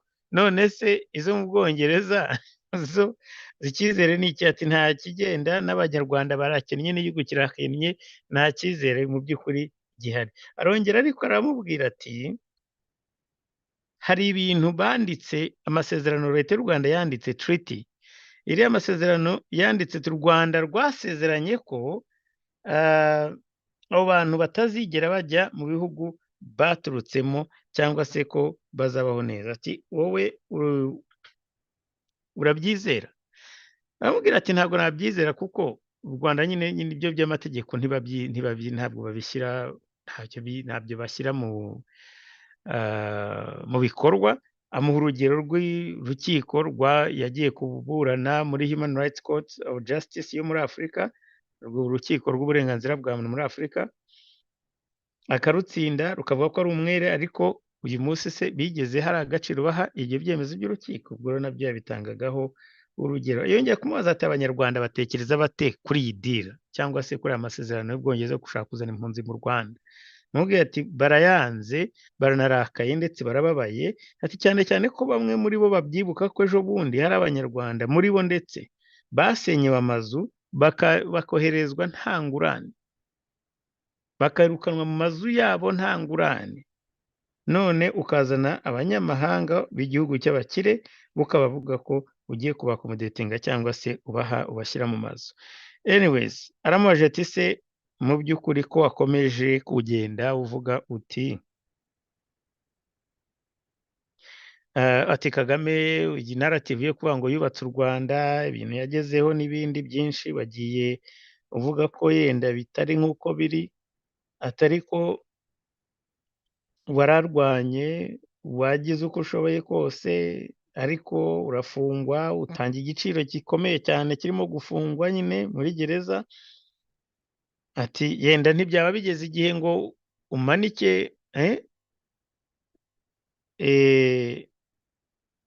urekere aho, yenda urekere kuko bigaragara nyine ko n'ibyo byo kwiyamamaza yenda bidashoboka. Ati ukamanika amaboko ukavuga uti ndarekeye, cyane ntihaba hari igihe kigeze ukarekera. Undi atoya, ati ntabwo rwose narekera, nubwo niyatanze ikiguzi, ibitambo byabaye byinshi, ariko nditeguye gukomeza gukora struggle ndetse kugeza igihe imiyoborere myiza izaboneka mu gihugu cyacu. Arakomeza aramaze ati se ntabwo ufite kwicuza, ntabwo wicuza kuba waragiye mu Rwanda n'uyu mu nzira y'umusaraba nyine inzira yawe? Ati rwose nta kwicuza kurimo.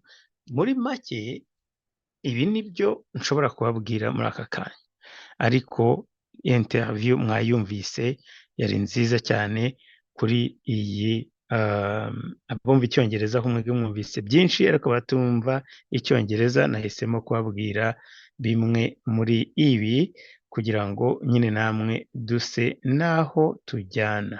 Hari impamvu rero sinzi ukuntu byangendekeye nayo zacatsi zanjye sinzibona ariko ntabwo uyu munsi muri weekend murabizi ko n'ubundi akenshi mu by'ukuri ntabwo njya nkunda gusoma nako sinjya nsoma mu message kugira ngo namwe mujye munyorohereza hanyuma ejo nzajye mbyuka mfite akabaraga nagira ngo mundeke keretse message zaba zinyandikiyeho nka Nkotanyi Sam aho yavugaga ngo yemeranye nanjye ngo yuko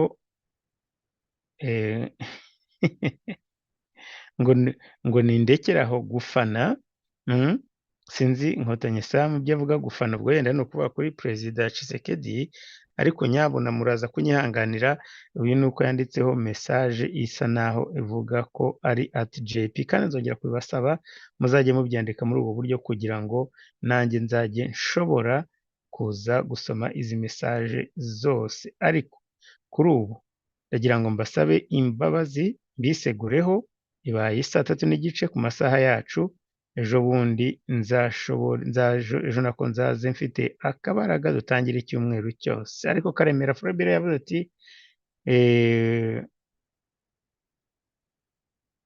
ngo iyo mvuga iby'uburenganzira butaba mu Rwanda birengeje ukuntu abapolisi bose uko bajya barasa abirabura abo bazungu ntibakabeshye umva niyo binabaye kandi bibaho babajyana mu rukiko n'ubu Chauvin nubwo nabonaga nawe ngo baramuteye ibyuma nawe yaraburanye arakatirwa imyaka 20 n'ibindi.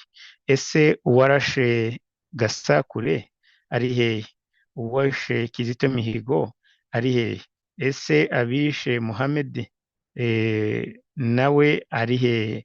Ese babantu baraswa bariho amapingu tujya twigera tumenya n'uwo muntu wamurashe nibura akanavuga bakavuga bati uwamurashe ni kanaka kubera izi impamvu izi nizi bavuga ko yashatse kwirukanka yaraziritse amaguru ariko ngo yarirutse ngo abapolisi ngo nabwo agiye kubasiga hari abandi batwarwa bavanywe muri gereza bakajyanwa ngo bagiye kwerekana aho bakoreye icyaha nabo twumva bahapfiriye uretse kuvuga izo incident mwari mwatubwira nibura muti uwabikoze ni kanaka mbwira noneho umupolisi wo muri Amerika wakoze ubwicanyi nk'ubwo ngubwo urimo kuvuga ntajye imbere y'urukiko yendeye guhamwa n'icyaha ariko yakandagiye nibura imbere iyo bita akajya imbere ya bar akaregwa ibyaha akavuga turegwa icyaha cyo kwica umuntu yarangiza akavuga ati namwishe kubera ko yarayirukanse yaratorotse ibyo tubyumve nibura mu video akerekanwa investigation zigakorwa tukanabyumva rimwe na rimwe ahangaha ujye uvuga ibyuzi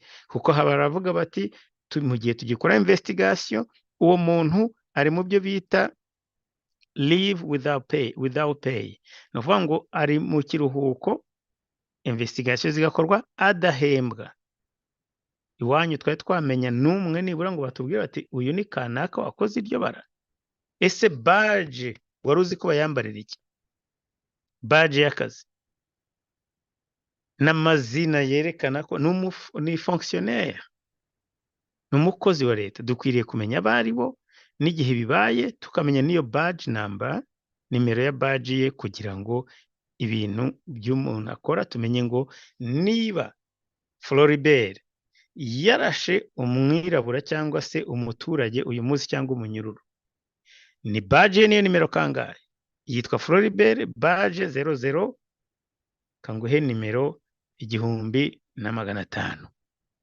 ejo bundi niwongera kubikora tumenye ko ari ingeso ufite ejo bundi niwongera kubikora tumenye ko uhora urasa abantu kuki ari Floribert wenyine bahora buri munsi batoroka ibyo bintu rero nibyo dukeneye none se mbwira uwagiye imbere y'ubutabera uretse kujya kubijustifia hariya kuri Twitter abanyarwanda n'ibimonyo mu maso ya FPR abanyarwanda ni punda mu maso ya FPR ntuzajye uvuga ibintu utazi uzavuge ngo umupolisi yarashe kandi reba igihugu dufite kirimo miliyoni 300 magana atatu nabo niba abo ni bakeye.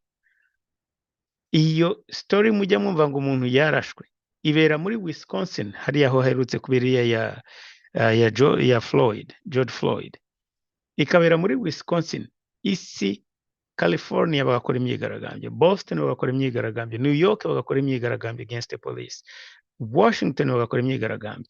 Hanyuma Parlement yatoye itegeko ryitwa George Floyd, isi Amerika igahaguruka bose cyo kuvuga ngo barapfa bararaswa. Ntabwo ari byo, ntabwo ari ukubeshya. Hari abantu nk'abapolisi mu ijana haba harimo umwe udakunda yenda birabura, cyangwa se ibyo bya racial profiling birahari n'aha Boston birahari, narabibonye muri raporo ishize.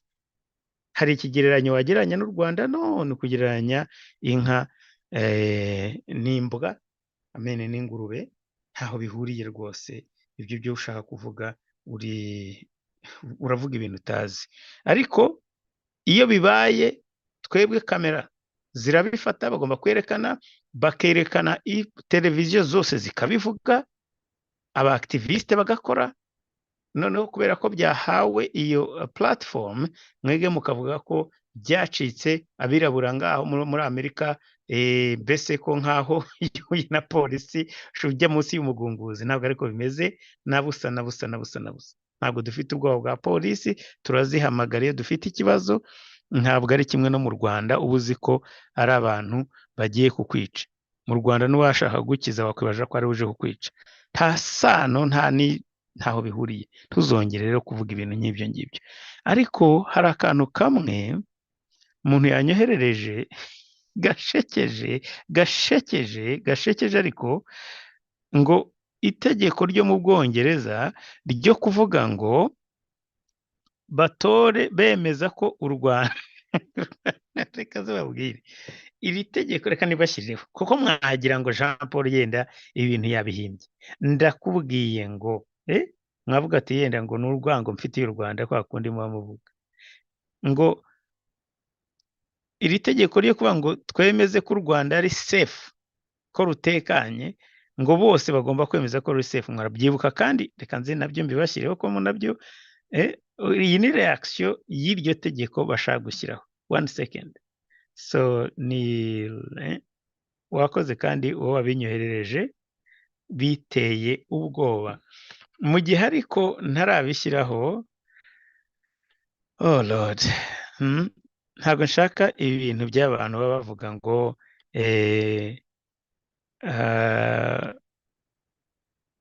ugashaka kugereranya Amerika no muri Afurika, ngo kwa Kongo naho ngo muri Amerika nta sano bifitanye nakamwe. Ni nawe ndetse kubera ibyo bintu bya cats na dogs nibyo bitumye mbyibuka. Ariko icyo iyi ngiyi ngiye kubashyiriraho yarishingiye kuri reaction y'iri tegeko. Uyu mugabo yavuze neza cyane, avuga ati sindigera numva mu mategeko ikintu kimeze nk'icyo gicyo.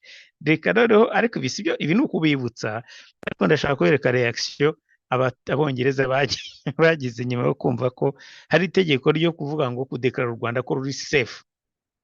Nubwo rwaba rutari safe, ariko ko iryo tegeko rigomba kuvuga ngo u Rwanda ruri safe. Must agree that Rwanda is safe. That is a bit like ordering people to believe. And the single most extraordinary sentence in the new bill simply says that everybody, all decision takers, which include judges, must agree that Rwanda is safe. That is a bit like ordering people to believe something they don't believe. I've never heard of anything like this in law before. Nako konyine nashakaga kubashyiriraho. Donc ati sindigera numva ikintu nk'icyo ngicyo mategeko kuvuga ngo ubwiye abantu ngo bavuye ku Rwanda rutekanye nubwo rwaba rudatekanye. Hanyuma uyu ni undangije we ahita ni reaction y'iryo tegeko. This bill gives Parliament the chance to put Rwanda's safety beyond question in the eyes of this country's law. It deems Rwanda safe using a notwithstanding clause. Right? We haven't done that before. Well, that's not surprising, given Lord Garnier has rightly pointed out that passing a bill to declare Rwanda is a safe country is like passing one to say all dogs are cats.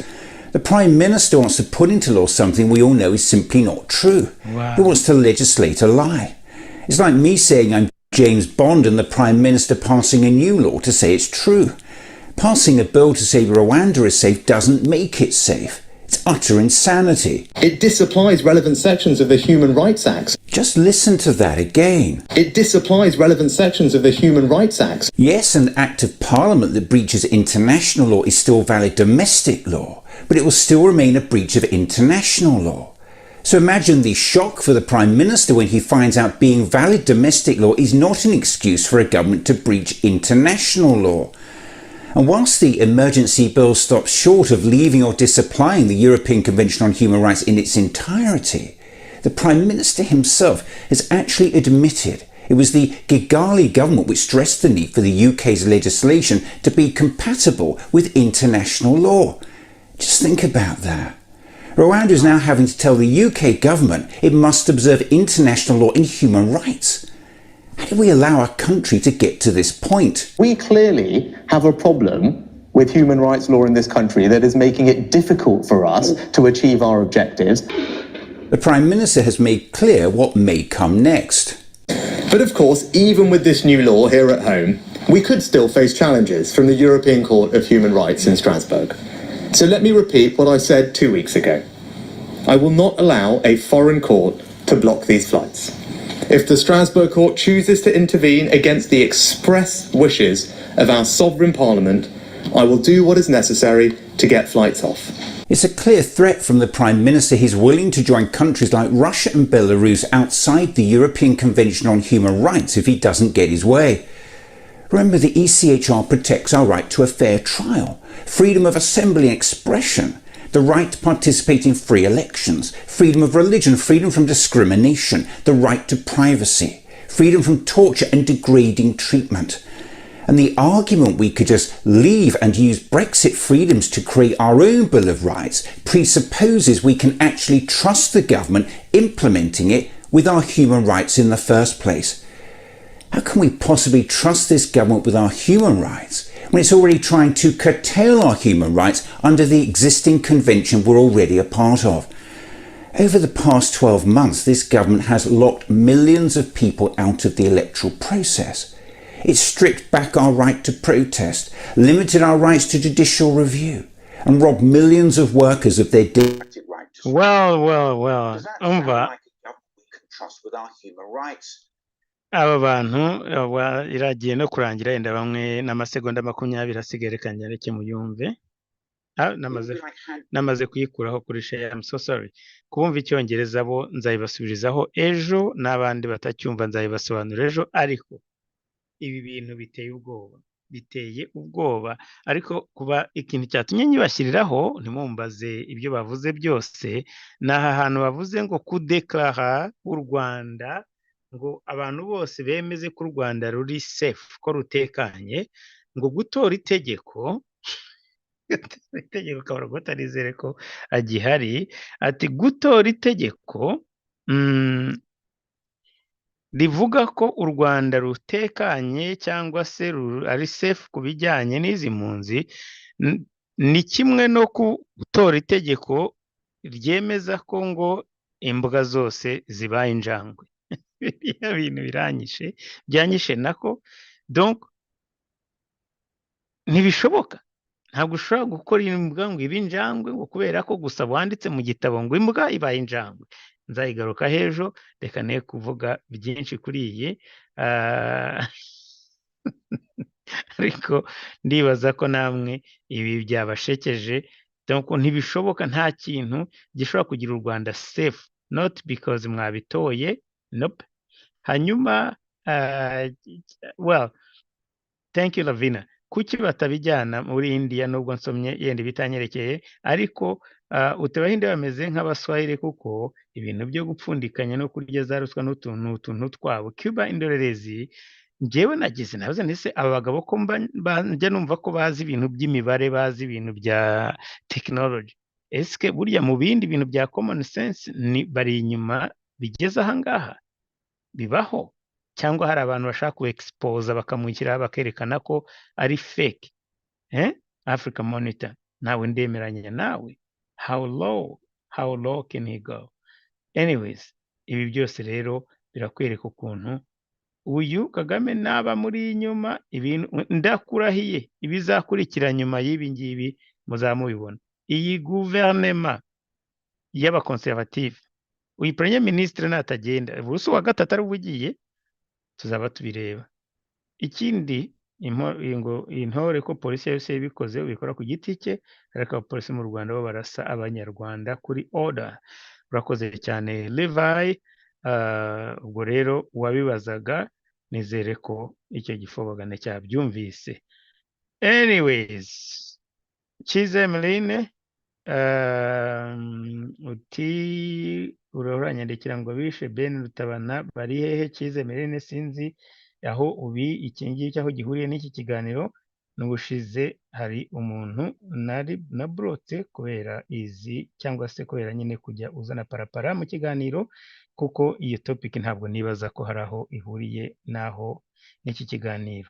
Wari waranavuze ko utazaragaruka mu kiganiro ngo keretse ngo Kambanda yaje, sinzi niba wibeshye, ariko ntimuzajye muzana parapara mu kiganiro, ujya kuri topic cyangwa se ubisabe niba ushaka kubiganiraho. Naho Mitra Megas nta kindi umuntu yavuga uretse kubwira Madame Victoire Ingabire. Victoire, merci beaucoup. Bamwe bajya bashubishuka ko Rwabujindira avuyeho twagira ikibazo cy'umusimbura, nizere ko bumvise igisubizo, Nyagasani amuhe uburambe. Yagize neza cyane Mitra Megas. Abandi banyandikiye ni ndibaza abo ngabo arizo message zinyerekeye. Asigaye rero reka mbasezereho, tuzahure mu biganiro byacu ejo, aho iriya video nabwiye ko nzayibasubirizaho. Ahasigaye nzayibasubirizaho, noneho tuzahere kuri iyo ngiyo ukuntu ukuntu ndagira ngo ndebe gusa ko nta muntu wanyandikiye nkaba ngiye ntayisomye, ukuntu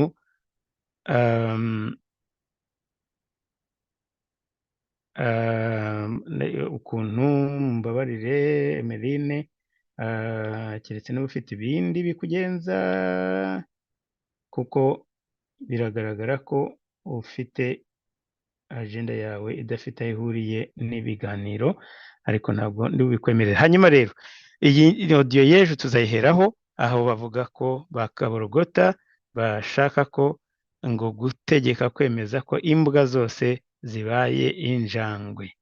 Naho ubutaha my friends, na hejo turi kumwe mu biganiro haba kuri Radio Iteme ndetse no kuri East Africa Daily, kuko ibiganiro byacu ejo mfite ibiganiro bibiri tuzahura. Hanyuma Kiza, ntuzane izo deba, kuko ntabwo nzi ikikugenza, ntabwo nzi isano ufitanye n'iriya dosiye. Ibyo byose abo mwakoranaga iyo dosiye bayigusubiza kuruta jyewe ubwanjye.